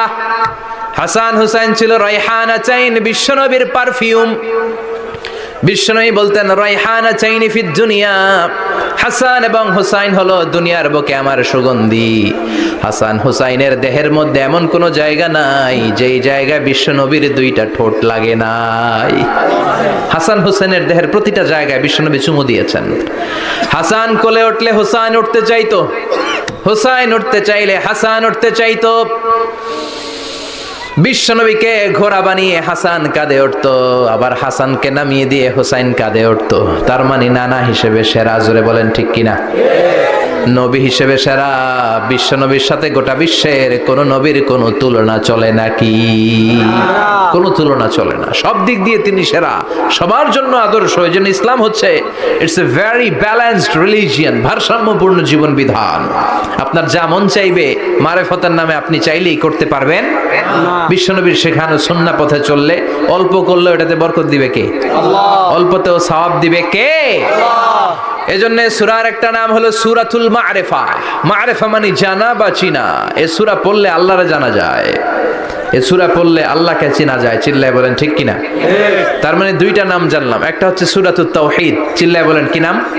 সূরাতুত তাওহীদ। চিল্লায় কইছেন? চিল্লায় বলেন কি নাম? দুই নম্বরে হলো সূরাতুল মা'রিফা। কি নাম? সূরাতুল মা'রিফা। তিন নম্বর হলো সূরাতুস সমাদ। সূরাতুল ইখলাসের আরেক নাম সূরাতুস সমাদ, কারণ সমাদ শব্দটা এই সূরার ভেতরে আছে না নাই? কুল হুয়াল্লাহু আহাদ আল্লাহুস সামাদ লাম ইয়ালিদ ওয়া লাম ইউলাদ ওয়া লাম ইয়াকুল লাহু কুফুয়ান আহাদ। তার মানে সমাদ কার নাম? চিল্লায় বলেন আল্লাহর নাম। সমাদ হচ্ছে আল্লাহর নাম। সমাদের বিপরীত হচ্ছে সনাম। সমাদ শব্দের বিপরীত কি? সনাম। সনাম মানে মূর্তি। সনাম মানে কি? স্ট্যাচু। সনাম মানে মূর্তি। বিশ্বনবীর জামানাতে এক পৌত্তলিক, সে সব সময় মূর্তির ইবাদত করত, মূর্তিকে বগল দাবা করে রাখতো। এখানে এত ডিস্টার্ব হচ্ছে কেন? এদিক দিয়ে আওয়াজ, ওদিক দিয়ে ক্যামেরার ফ্ল্যাশ, এত ঝামেলা কেন? কোরআনের তাফসিরে আসছেন, মনোযোগ দিয়ে বসেন। কি বলা হচ্ছে শুনবার চেষ্টা করেন, হৃদয়টাকে আলোকিত করবার চেষ্টা করেন। আওয়াজ হবে না, বসে যান, বসে যান, কেউ কথা বলবেন না। এই সূরার আরেকটা নাম হচ্ছে সূরাতুস সামাদ। কি নাম? মনোযোগ আছে না গেছে? আছে। তাহলে আওয়াজ করে বলেন কি নাম? সামাদ। সামাদ হচ্ছে আল্লাহর নাম, আর তার বিপরীত হচ্ছে সানাম। তার বিপরীত কি? সানাম মানে মূর্তি। বিশ্বনবীর জামানায় এক লোক মূর্তির ইবাদত করত, মূর্তিটারে সব সময় আদর করত, মূর্তিটারে সব সময় ভালোবাসতো, সোহাগ করতো, মূর্তির কাছে চাইতো, রাত্রিবেলা উঠে মূর্তির কাছে কেঁদে কেঁদে মনের দুঃখ বলতো আর জিকির করতো সানাম সানাম সানাম। আর সানামের বিপরীত কি? সমাদ। একদিন তার প্রিয় মূর্তিটাকে রেখে, তার কল্পিত খোদাটাকে রেখে সে বাজারে গেল। বাজার থেকে এসে দেখে তার মূর্তি গোসল করে দাঁড়ায় আছে, উপরে পানি, গোসল করা পানি। He thought it is the water of mercy and বারাকা। সে ভাবলো যেহেতু আমার খোদার গায়ের পানি, এটা রহমতের পানি হবে। কথা বলেন, খোদায় যদি গোসল করে খারাপ পানি দিয়ে করবে নাকি? কথা কয় না, এটা অনেক দামি পানি হবে, এটা নিশ্চয়ই বরকতের পানি হবে। He thought it is the water of mercy and blessings and water of rahmah। সে ভাবলো এটা রহমতের পানি, এই পানিকে তো এমনি মিস করা যায় না। যত রোগ আছে সব রোগের নিয়তে এখনই খাওয়া শুরু করে দেই। জিহ্বা দিয়ে চাটতে শুরু করেছে। Started to suck it, the water of barakah. When he started to suck it, he found the taste is little bit weird. The taste is bitter. স্বাদটা একটু কটা কটা লাগে, লোনা লোনা লাগে, টক টক লাগে। বাট সে মনে মনে ভাবে এটা তো রহমতের পানি, ইট শুড বি সুইটার, এটা তো মিষ্টি হওয়ার কথা। কি হওয়ার কথা? মিষ্টি। It should be sweeter but it is bitter. স্বাদটা কেমন টক টক, কটা কটা, লোনা লোনা, লবণ লবণ লাগে। ঘটনা কি? রহমতের পানি, খোদার গায়ের পানি, এটা কটা হবে কেন? খুঁজতে লাগলো কোনো কিছু ঘটছে কিনা। আশেপাশে তাকায় দেখে হাদিসে এসেছে সালাবান। সালাব মানে কি কে জানে? কুত্তা না, খ্যাকশিয়াল। আসলে কি? খ্যাকশিয়াল। আমরা বলে ফেলি যে কুকুর, আসলে দুইটা কুকুর সে দেখতে পেল, আর দেখলো এখনো রহমতের পানি পড়তেছে জায়গা দিয়ে, জায়গা দিয়ে রহমতের পানি ইজ ড্রপিং ডাউন, পানি পড়ছে এখনো। বুঝতে আর বাকি রইল না আসলে এটা রহমতের পানি না, এটা গজবের পানি। কথা বলেন, রেগে মেগে আগুন। ঘটনা কি? এতদিন ভাবতাম খোদা, এখন দেহি হুদা। রাতের ঘুম নষ্ট করে কত রাত কেঁদেছি, কত রাত মনের কথাগুলো তাকে আমি বলেছি, এখন দেহি হুদা। আগে ভাবতাম খোদা, আসলে তো এইটা আমার কিচ্ছু করতে পারবে না, এটার এখন সাইজ করার সময় আসছে। কথা কন। মূর্তিটাকে নিয়ে জমিনের মধ্যে আছড়াতে শুরু করলো, ভাঙতে ভাঙতে হাত আলাদা করলো, খোদার হাত পা সব আলাদা করে ফেলছে। খোদারে মাইরা সাইজ করে তুরজা করে ফেলাইছে। হাত পা, খোদার হাত পা নিয়ে বিশ্বনবীর কাছে চলে গিয়েছে, যে বলে আব্দুল্লাহর বেটা মোহাম্মদ, বড্ড ভুলের ভেতরে আমি ছিলাম। এই নাম কল্পিত খোদা, এই মূর্তি আমারে কিছু করতে পারবে না।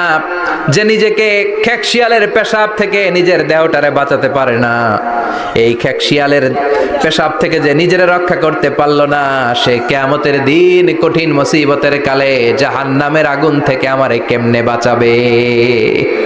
কেমনে বাঁচাবে? আমি আর এই কল্পিত খোদার ইবাদত করতে চাই না, আপনি আমাকে শাহাদা পড়িয়ে দেন। কি পড়িয়ে দেন? শাহাদাত। ঝিনুকের ভেতর লুকিয়ে থাকে যেমন মতি, ঝিনুকের ভেতর লুকিয়ে থাকে যেমন মতি, কলমা শাহাদাতে আছে আল্লাহর জ্যোতি, কলমা শাহাদাতে আছে আল্লাহর জ্যোতি। পড়েন সবাই। ঝিনুকের ভেতর লুকিয়ে থাকে যেমন মতি, ঝিনুকের ভেতর লুকিয়ে থাকে যেমন মতি, কলমা শাহাদাতে আছে আল্লাহর জ্যোতি, কলমা শাহাদাতে আছে আল্লাহর জ্যোতি। পড়েন আল্লাহু আকবার। এসে বলে আব্দুল্লাহর বেটা মুহাম্মদ, আর আমি এই কল্পিত মূর্তির ইবাদত করতে চাই না, আমারে পড়িয়ে দেন লা ইলাহা ইল্লাল্লাহু মুহাম্মাদুর রাসূলুল্লাহ সাল্লাল্লাহু আলাইহি ওয়াসাল্লাম। কালিমা পড়ে মুসলমান হয়ে গিয়েছে। তার মানে এই সূরার আরেকটা নাম হচ্ছে সূরাতুস সামাদ। তিনটা নাম আমরা শিখলাম এই সূরার। প্রথমে শিখেছি সূরাতুত তাওহীদ, 2 নম্বরে শিখেছি সূরাতুল মারিফা, 3 নম্বরে শিখেছি সূরাতুস সামাদ। এই সূরাটা অনেক ফজিলতপূর্ণ সূরা। বিশ্বনবী এই সূরাটাকে বড্ড বেশি ভালোবাসতেন। বিশ্বনবী সাল্লাল্লাহু আলাইহি ওয়াসাল্লাম ফজরের যে 2 রাকাত সুন্নাত, মাগরিবের যে 2 রাকাত সুন্নাত, এই সুন্নাত নামাজে এই সূরাটা পড়তেন। জোরে পড়েন সুবহানাল্লাহ। আবার যারা হজ উমরা করতে গিয়েছেন, তাওয়াফ করা লাগে, ফরজ তাওয়াফ আছে, নফল তাওয়াফ আছে, 7টা টার্ন করা লাগে। হাজরে আসওয়াদ থেকে শুরু করে আবার হাজরে আসওয়াদ পর্যন্ত 1 চক্কর, এরকম 7টা চক্কর দিলে হয় একটা তাওয়াফ। সব নবীরা, সব আল্লাহর ওলিরা, পৃথিবীর সব মুসলমানরা আল্লাহর এই ঘরকে কেন্দ্র করে প্রতিদিন তাওয়াফ করে। কোন সুবহানাল্লাহ। এবং তাওয়াফের এই ইবাদতটা পৃথিবীর শুধু ওই এক জায়গায় করা যায়। নামাজ পৃথিবীর সব জায়গায় পড়া যায়, ঠিক কিনা? মসজিদুল হারামেও পড়া যায়, বাংলাদেশেও পড়া যায়। জিকির আল্লাহর ঘরেও করা যায়, এখানেও করা যায়। দান ওখানেও করা যায়, এখানেও করা যায়। কিন্তু তাওয়াফের মতো ইবাদত, এটা কি সব জায়গায় করা যায়? নাগাইশে তাওয়াফ করতে পারবেন? সিঙ্গাপুরে পারবেন? আমেরিকায় পারা যাবে? পারা যাবে কোথায়? আল্লাহর ঘরকে কেন্দ্র করে মক্কাতুল মুকাররমাতে প্রতিদিন আল্লাহর ঘরের উপর 120টা রহমত নাজিল হয়। সিত্তিন আলিত তাইফিন, তার মধ্যে থেকে 60টা রহমত হচ্ছে যারা আল্লাহর ঘরকে তাওয়াফ করে তাদের জন্য। সুবহানাল্লাহ। 40 আলিল মুসাল্লিন, 40টা হচ্ছে যারা আল্লাহর ঘরের সামনে নামাজ পড়ে তাদের জন্য। সুবহানাল্লাহ। 40 আর 60 মিলে 100, বাকি রইল কয়টা? ওয়াল 20 লিন-নাযিরিনা ইলাল কাবা, বাকি 20টা রহমত যারা নামাজ পড়ে না, তাওয়াফ করে না, শুধু আল্লাহর ঘরের গিলাফের দিকে তাকিয়ে থাকে, তাদের উপর 20টা রহমত। বিষ্ণু ঈসা ইসলাম তাওয়াফ করার পরে 2 রাকাত নামাজ পড়তে হয়। এই 2 রাকাত নামাজের দ্বিতীয় রাকাতে সূরাতুল ইখলাস পড়তেন, প্রথম রাকাতে পড়তেন সূরাতুল কাফিরুন। তাওয়াফের সালাতে প্রথম রাকাতে কোন সূরা? সূরাতুল কাফিরুন। দ্বিতীয় রাকাতে ইখলাস, সূরাতুল ইখলাস বিশ্বনবী পড়তেন। আবার বিতরের সালাতের শেষ রাকাতে বিশ্বনবী পড়তেন সূরাতুল ইখলাস। বিতরের সালাত পড়বেন কয় রাকাত? প্রথমে 2 রাকাত, তারপরে সালাম ফিরিয়ে আবার 1 রাকাত। এইটা সবচেয়ে সহি পদ্ধতি। আবার মাঝে মাঝে বিশ্বনবী 3 রাকাত একসাথে পড়তেন, বসতেন শুধু শেষ বৈঠকে, এটাও ঠিক আছে। আবার আমরা যেটা পড়ি বাংলাদেশে, এটারও দলিল আছে, তবে আম দলিল, এটার খাস দলিল নাই, স্পেসিফিক দলিল নাই। বিষ্ণু বলেছেন তোমরা বিতরের নামাজকে মাগরিবের নামাজ থেকে আলাদা করে পড়ো। আমরা সেটাও করি, কারণ মাগরিবের নামাজে আমরা 3 রাকাতের পরে এরকম আল্লাহু আকবার বলে হাত উঠাই, তো আলাদা হয়েছে না? আবার আমরা আল্লাহুম্মা ইন্না নাস্তাইনুকা পড়ি, এটা কি মাগরিবের নামাজে পড়ি নাকি? তাহলে পার্থক্য আছে। চোখে লাইভ দেখতেছেন, লাইভ আল্লাহ এমন ভাবে বলেছে। সুবহানাল্লাহ পড়েন। তা আসুন আমরা সরাসরি কিয়ামতকে দেখে আসি। আসলে কিয়ামতটা কেমন বর্ণনা করছেন কে? আল্লাহ। সূরার নাম হচ্ছে সূরাতুল কারিয়া। কি নাম? আওয়াজ করে উত্তর দিতে হবে। সূরার নাম আল কারিয়া। চিৎকার মেরে বলেন সূরার নাম কি? আল কারিয়া। এটা মাক্কি সূরা। কি সূরা? বিশ্বনবীর জীবনের 2টা পর্ব, একটা মাক্কি পর্ব আর একটা মাদানী পর্ব। এটা মাদানী পর্বে নাজিল হয়নি, এটা নাজিল হয়েছে মাক্কি পর্বে। এই সূরার আয়াত সংখ্যা 11। এটা কোরআনের 101 নম্বর সূরা। এটা আল কোরআন আল কারীমের 30তম পারায় অবস্থিত একটা সূরা। আমাদের অনেকেরই মাশাআল্লাহ মুখস্থ আছে, আছে না? ইমাম সাহেব নামাজে প্রায় পড়ে, অনেকেরই মুখস্থ। শুনতে শুনতে কবে যে মুখস্থ হয়েছে আমাদের নিজেরাও জানি না। সুবহানাল্লাহ পড়ে। কোরআনের ভেতরে খালি বরকত, এটার সাথে লাগলেই বরকত, মসজিদে গেলেই বরকত। মনের অজান্তে আমরা এই সূরাকে মুখস্থ করে ফেলেছি। কিন্তু এই সূরার ভেতরে যে আল্লাহ কোরআনের কিয়ামতের এত চমৎকার নকশা এঁকেছেন, এত প্রামাণ্য বর্ণনা দিয়েছেন, এটা আমরা অনেকে জানিই না। আসুন আমরা এই সূরার আলোকে দেখার চেষ্টা করি যে কিয়ামতটা কিরকম হবে। আল্লাহ একটা শব্দকে এই সূরার শুরুতে 3 বার উল্লেখ করে আমাদের দৃষ্টি আকর্ষণ করেছেন। আল্লাহ tried to draw our attention by mentioning 3 times a word, and that is al-qari'ah. আল-কারিয়া শব্দটাকে তিনি 3 বার উল্লেখ করে আমাদের দৃষ্টি আকর্ষণ করেছেন। একটা শব্দ 3 বার বললে মানুষের দৃষ্টি আকর্ষিত হয় না? যেহেতু এটা আরব দেশে নাজিল হয়েছে, আবার মক্কায়, মক্কার লোকেরা আরবি বুঝে, তাদেরকে প্রথম বলা হলো আল কারিয়া, তারা ফিরে তাকালো কি আল কারিয়া। আবার বলা হলো মাল কারিয়া, কি মাল কারিয়া। আবার বলা হলো ওমা আদরাকা মাল কারিয়া। আবার তারা ফিরে তাকালো। দৃষ্টি আকর্ষণের জন্য আল্লাহ তাআলা তিনবার এই শব্দটা বলেছেন। এজন্য এই শব্দের একটা সিগনিফিকেন্স, একটা গুরুত্ব, অর্থবহ একটা মানদণ্ড আছে না নাই? আল কারিয়া শব্দের অর্থ হচ্ছে বিকট আওয়াজ। আল কারিয়া মানে কি? কথা বলেন, আরো জোরে বলেন। বিকট আওয়াজ। এই বিকট আওয়াজটা তৈরি করার জন্য আল্লাহ তাআলা একজন ফেরেশতা তৈরি করেছেন, যার নাম হচ্ছে ইসরাফিল। নাম কি? আমাদের মধ্যে অনেকের নাম কিন্তু আমরা ইসরাফিল রাখি, তাই না? ইসরাফিল আছে না নাই? আজরাইল কিন্তু রাখে না, ডরে। কেন রাখে না? ভয় পায়। কিন্তু ইসরাফিল আছে, আমার পরিচিত অনেকে আছে ইসরাফিল। তো এই ফেরেশতার পা হচ্ছে জমিনের নিচে, মাথা হচ্ছে আকাশের উপরে।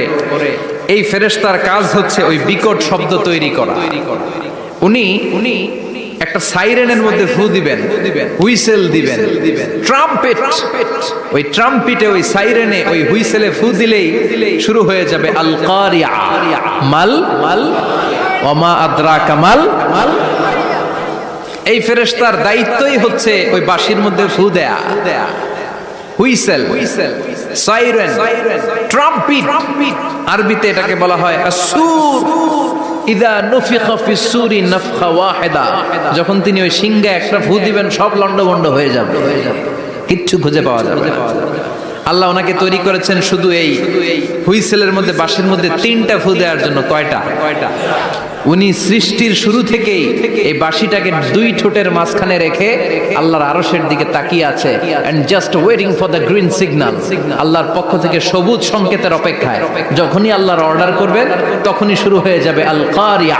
মাল ওমা আদরাকা মাল। সৃষ্টির শুরু থেকেই ইসরাফিল ফেরেশতা বিশাল সিংহাটাকে 2 ঠোঁটের মাঝখানে করে আরশের দিকে তাকিয়ে আছে, কখন আল্লাহ অর্ডার দিবে। অর্ডার দিতে দেরি, ফুৎকার দিতে দেরি নাই, ঠিক কিনা? বিকট আওয়াজ, গগন বিদারী শব্দ, প্রচন্ড একটা সাউন্ড, জাইগান্টিক সাউন্ড, যে আওয়াজ, যে শব্দ কেউ শুনে না। শুনছেন? পৃথিবীতে আপনারা কে সবচেয়ে বেশি আওয়াজের কিছু শুনেছেন? সবচেয়ে বেশি আওয়াজ আপনার জীবনে ঘটেছে কোন জায়গায়? কি দেখেছেন যে অনেক আওয়াজ হয় সেখানে? বলেন তো।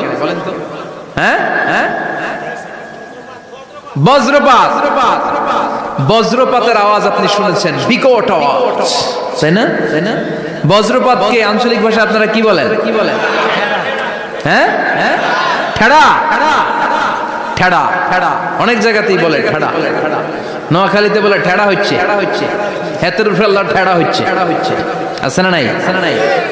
তো এই যে ঠেড়া, বজ্রপাত, ইংরেজিতে বলে থান্ডার, আসলে এটার আওয়াজ বড় ভয়ঙ্কর, প্রচন্ড আওয়াজ। আচ্ছা, আর আপনি বলেছেন কি গাড়ির চাকা যদি পাংচার হয়, হ্যাঁ এটা তো আওয়াজ হতে পারে। আমরা মাঝে মাঝে রাস্তায় চড়ি, আমরা দেখি ট্রাকের চাকা যখন পাংচার হয় আমরা লাফ দিয়ে উঠি, বিকট আওয়াজ হয়, ভয় পেয়ে যায়, এতে দুর্ঘটনাও ঘটে, ঠিক কিনা? আচ্ছা, 1 নম্বরে পেলাম ঠেড়া, বজ্রপাত। 2 নম্বরে পেলাম ট্রাকের টায়ার পাংচার হলে। আর কে কি আওয়াজ শুনেছেন জীবনে? ভয়ঙ্কর আওয়াজ। কি করলে ভয়ঙ্কর আওয়াজ হয় বলেন? হ্যাঁ, কি করলে? ও ট্রান্সফরমার, ইলেকট্রিক্যাল ট্রান্সফরমার যদি ব্রাস্ট হয়ে যায় আওয়াজ আছে না নাই? পাওয়া গেল আরেকটা। আর কি আওয়াজ? ককটেল মারলে, গ্রেনেড হামলা, বোমা মারলে, সিলিন্ডার ব্রাস্ট হইলে। আর আছে? হ্যাঁ, হাই স্কুলে দপ্তরি যখন ঘন্টার মধ্যে বেল বাজায় আওয়াজ আছে না নাই? হাতুড়ি দিয়ে লোহার মধ্যে বাড়ি মারলে আওয়াজ আছে না নাই? এগুলো হচ্ছে আমাদের ক্যাপাসিটিতে, হিউম্যান ক্যাপাসিটিতে আমাদের দেখা সবচেয়ে বড় আওয়াজ। কিয়ামতের দিন যে হবে আল কারিয়া, এই আল কারিয়ার আওয়াজ কি এই আওয়াজগুলোর মতো? চিল্লায় বলেন, এই আওয়াজের মতো? এজন্য আল্লাহ বললেন আল কারিআতু মাল কারিআতু ওয়া মা আদরাকা মাল কারিয়া। সে আওয়াজটা ভয়ঙ্কর আওয়াজ, এটা বজ্রপাতের মতো না, এটা ট্রাকের টায়ার পাংচার হলে যে আওয়াজ হয় ওই আওয়াজের মতো না, গ্যাসের সিলিন্ডার ব্রাস্ট হয়ে গেলে যে আওয়াজ হয় ওই আওয়াজের মতো না, প্রাইমারি স্কুলে দপ্তরে যখন ছুটির ঘন্টা বাজায় ওই আওয়াজের মতো না। ওই আওয়াজটা এমন আওয়াজ, ওই আওয়াজ পৃথিবীর কেউ শোনে না। সেটার নাম হচ্ছে আল কারিআ মাল ওমা আদরাকা মাল, বিকট আওয়াজ, বিকট ভয়ঙ্কর ট্রাম্পিট। এই সাইরেনে ফু দেয়া হবে, প্রথম ফু দেওয়ার সাথে সাথেই লন্ডভন্ড হয়ে যাবে। এই ইসরাফিলকে তৈরি করা হয়েছে শুধুমাত্র কেবলমাত্র 3টা ফু দেওয়ার জন্য। চিল্লায় বলতে হবে কয়টা? এই ফেরেশতার আর কোনো কাজ নাই, তার আর কোনো কাজ আছে? ঠিক যে মুহূর্তে, এখন আমার ঘড়িতে বাজে 9:50, রাত 9:50, ঠিক এই মুহূর্তে যখন আমরা তাফসীর শুনছি, ঠিক এই মুহূর্তেও ইসরাফিল ফেরেশতা সিংহাটাকে 2 ঠোঁটের মধ্যে লাগিয়ে আল্লাহর আরশের দিকে তাকিয়ে আছে। ওই যে সৃষ্টি শুরু থেকে তাকিয়ে আছে, আজ অবধি তাকিয়ে আছে। যখনই গ্রিন সিগন্যাল আসবে মুহূর্তেই শুরু হয়ে যাবে আল কারিআ মাল ওয়া মা আদরাকা মাল। আল্লাহ বললেন সে আওয়াজটা হবে বড্ড ভয়ঙ্কর। প্রথম ফুৎকার যখন দেয়া হবে এটারে বলে নাফখাতুল ফাজা। দুনিয়ার সব মানুষগুলো অবাক হয়ে যাবে, পুরো পৃথিবীটা কেঁপে উঠবে, পৃথিবীর বিল্ডিং গুলো দুমড়ে মুচড়ে পড়বে, পৃথিবীর বড় বড় যত পাহাড়গুলো আছে তুলার মতো বাতাসে পাহাড়গুলো তুলিত হতে থাকবে। আল্লাহু আকবার। আল্লাহ বললেন ইয়াউমা ইয়াকুনুন নাসু কাল ফারাশিল মাবথুস ওয়া তাকুনুল জিবালু কাল ইহনিল মানফুশ। সেদিন মানুষগুলো বিক্ষিপ্ত পতঙ্গের মতো নিক্ষিপ্ত হবে যখন আল কারিআ এই বিকট আওয়াজটা হবে। শুনতেছেন? মনোযোগ আছে? কথা বুঝতে সমস্যা হচ্ছে না তো? 3টা ফুৎকার। কয়টা? প্রথম ফুৎকার দেওয়ার সাথে সাথে মানুষগুলো বিক্ষিপ্ত পতঙ্গের মতো নিক্ষিপ্ত হবে। এই যে আরামসে বসে আছি তখন আর বসে থাকা যাবে না, কে ধাক্কা খেয়ে কই চলে যাব টেরই পাওয়া যাবে না। আমরা এই যে বসে আছি এর কারণ হচ্ছে গ্র্যাভিটেশনাল একটা ল আছে, পাওয়ার। এটারে বাংলায় বলে মাধ্যাকর্ষণ শক্তি। কি শক্তি? কথা বলেন। কে আবিষ্কার করছে এটা? হ্যাঁ, কে? বিজ্ঞানের নিউটন, আইজাক নিউটন আবিষ্কার করেছে। আপেলকে নিচে পড়তে দেখে গবেষণা করে পেয়েছে গ্র্যাভিটেশনাল পাওয়ার। ওইটা থাকার কারণে পৃথিবীর সেন্টার সবকিছুকে নিচের দিকে টানে, নিজের দিকে টানে, ফলে আমরা বসে আছি। কিন্তু এই মাধ্যাকর্ষণ শক্তির বাইরে যদি আমরা আকাশে উঠে যাই আর কিন্তু কোনো টানাটানি নাই, আপনি শূন্যে ভেসে থাকবেন। নভোচারীরা মহাশূন্যে যে ভেসে থাকে, কিয়ামতের ওই ধাক্কার ভাইব্রেশন যখন শুরু হয়ে যাবে পুরো পৃথিবীটা মুহূর্তের মধ্যে কেঁপে উঠবে। এমন কম্পন, এমন আওয়াজ পৃথিবীবাসী আর আগে আর শোনে নাই। একটা ধাক্কার চোটে মানুষগুলো ছিটকে কে যেন কই পড়ে যাবে, কেউ টের পাবে না। কে কই চলে গেছে হিসাব নাই। সব থাকবে ওই টাইমে। সব থাকবে না? কেউ থাকবে টয়লেটে, কেউ থাকবে ঘুমে, কেউ থাকবে বাজারে। আপনাদের নিমসার বাজার তো থাকবে তখন না? থাকবে। ওই যে লন্ডভন্ড হয়ে যাবে, হিসাব নাই। কে যে কোথায় ছিটকে পড়বো আমরা জানি না। বিক্ষিপ্ত পতঙ্গের মতো আমরা নিক্ষিপ্ত হব। শীতকালে আমার দেশের ছেলেরা রাত্রেবেলা ব্যাডমিন্টন খেলে, র্যাকেট খেলে না? নিমসারে বোধহয় খেলে না? খেলে। তো ওরা বাঁশ গেড়ে দেয়, ক্ষেতের মাঝখানে কি গাড়ে? এরপর বাঁশের মধ্যে লাগায় কি? লাইট গুলো লাগালে দেখবেন ক্ষেতের গ্রামের পোকাগুলো এসে লাইটের মধ্যে ছিটকে পড়ে। আমাদের অবস্থা পোকার মতো হবে তখন। আল্লাহ সেটাই বললেন, ইয়াউমা ইয়াকুনুন নাসু কাল ফারাশিল মাবথুস। বিক্ষিপ্ত পতঙ্গের মতো মানুষগুলো নিক্ষিপ্ত হবে। ওয়া তাকুনুল জিবালু কাল ইহনিল মানফুশ। তুলাকে যখন পিটানো হয়, ধ্বনিত করা হয়, দেখবেন তুলার ছোট ছোট কণা বাতাসের মধ্যে ভাসতে থাকে। ফু মারলে আরো দূরে যায়, আরো বাতাস আসলে উড়ে উড়ে যে কোথায় চলে যায় টের পাওয়া যায় না। সুবহানাল্লাহ। বিশাল বিশাল পাহাড়গুলো এরকম ধ্বনিত তুলার মতো সামনে উঠতে থাকবে, একটা পাহাড়ও টিকবে না। বাংলাদেশের সবচেয়ে বড় পাহাড়ের নাম কি জানেন? তাজিংডং পর্বত, কিন্তু সবচেয়ে বড় পাহাড় হচ্ছে গারো পাহাড়, ময়মনসিংহ। ওটা থাকবে কিয়ামতের দিন। আল কারিয়া, আল কারিয়ার সময় টিকবে ওটা। তাজিংডং বিজয়, সবচেয়ে বড় পর্বত শৃঙ্গ। কোথায় এটা? বান্দরবান। এটা টিকবে। কেউকারাডাং একটা আছে না? চিম্বুক আছে না? টিকবে না। পৃথিবীর সবচেয়ে বড় পাহাড় মাউন্ট এভারেস্ট নেপালে 29,035 ফিট উঁচু, টিকবে? ইউরোপের সবচেয়ে বড় পাহাড় আল্পস পর্বতমালা টিকবে না। আমেরিকার সবচেয়ে বড় পাহাড় আলাস্কা পর্বতমালা টিকবে না। আরব বিশ্বে বিশাল একটা মাউন্টেন রেঞ্জ আছে, ওইটার নাম তুর পাহাড়, ওইটাও টিকবে না। একটা পাহাড়ও থাকবে না। পাহাড়গুলো ভেঙে দুমড়ে মুচড়ে তুলার মতো ধ্বনিত হতে থাকবে। চিৎকার করে পড়েন আল্লাহু আকবার। এই যে 5 তলা 7 তলা 10 তলা দেদারসে টাওয়ার উঠতে শুরু করেছে, বিল্ডিং বাড়তে শুরু করেছে। কিয়ামত যখন শুরু হবে, আল কারিয়া যখন শুরু হয়ে যাবে, রব্বুল আলামিন পুরো পৃথিবীটারে ধরে একটা ঝাঁকুনি মারবে। ওই ঝাঁকুনির চুটে 8 তলা 10 তলা বিল্ডিং গুলো টিকবে নাকি? 30 তলা 50 তলা হলে তো আর ভাঙবে না। বুর্জ আল খলিফা ভাঙবে না। দুবাইয়ের বুর্জ আল খলিফা সবচেয়ে উঁচু টাওয়ার এটা। কিংডম টাওয়ার, এটা নাকি আরো উঁচু হবে, 1000 মিটার উঁচু হবে। তাইপেডাং 101, মালয়েশিয়ার Petronas twin tower, Shanghai tower, Kaaba ঘরের পাশে বুর্জ আল খলিফা, যেটাকে সবাই বলে জমজম টাওয়ার, টিকবে? কথা বলেন, টিকবে? আল্লাহ বললেন ইযা জুলজিলাতিল আরদু জিলজালাহা ওয়া আখরাজাতিল আরদু আসকালাহা ইযা রুজ্জাতিল আরদু রাজ্জান ওয়া বুসাতিল জিবালু বাসসা। সেদিন পৃথিবীটারে কাঁপিয়ে দেয়া হবে, পুরো পৃথিবী নড়ে চড়ে উঠবে, টাওয়ারগুলো ভেঙে খান, পাহাড়গুলো ভেঙে দুমড়ে মুচড়ে যাবে, মানুষগুলো বিক্ষিপ্ত পতঙ্গের মতো নিক্ষিপ্ত হবে। সাগরের পানির মাঝখানে দাউ দাউ দাউ দাউ দাউ দাউ করে আগুন জ্বলতে শুরু করে দিবে।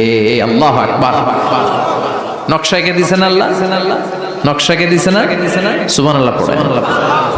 আবার আল্লাহ বললেন ফাইযা বারিকাল বাসারু ওয়া খাসাফাল কামারু ওয়া জুমিআশ শামসু ওয়াল কামারু ইয়াকুলুল ইনসানু আইনাল মাফার। সেদিন মানুষের চোখ হবে ছানা বড়া, চন্দ্র সূর্যে কোনো আলো থাকবে না, মানুষগুলো দিক বিদিক পাগলের মতো দৌড়াবে, সবার মুখে এক কথা, পালাবো কই? পালানোর জায়গা আছে? নাকি শুধু বাংলাদেশের এই সাইডটাতেই কিয়ামত হবে, সৌদিতে আর হবে না? হ্যাঁ, আমেরিকায় কেমনে হবে? ওদিক তো ডোনাল্ড ট্রাম্প থাকে। হ্যাঁ, আমেরিকাতেও হবে, জাপানে হবে, ইন্ডিয়াতে হবে, গোটা বিশ্বে একসাথে কাপাকাপি আর এই ধ্বংসলীলা শুরু হয়ে যাবে। চিৎকার করে বলেন ঠিক কিনা?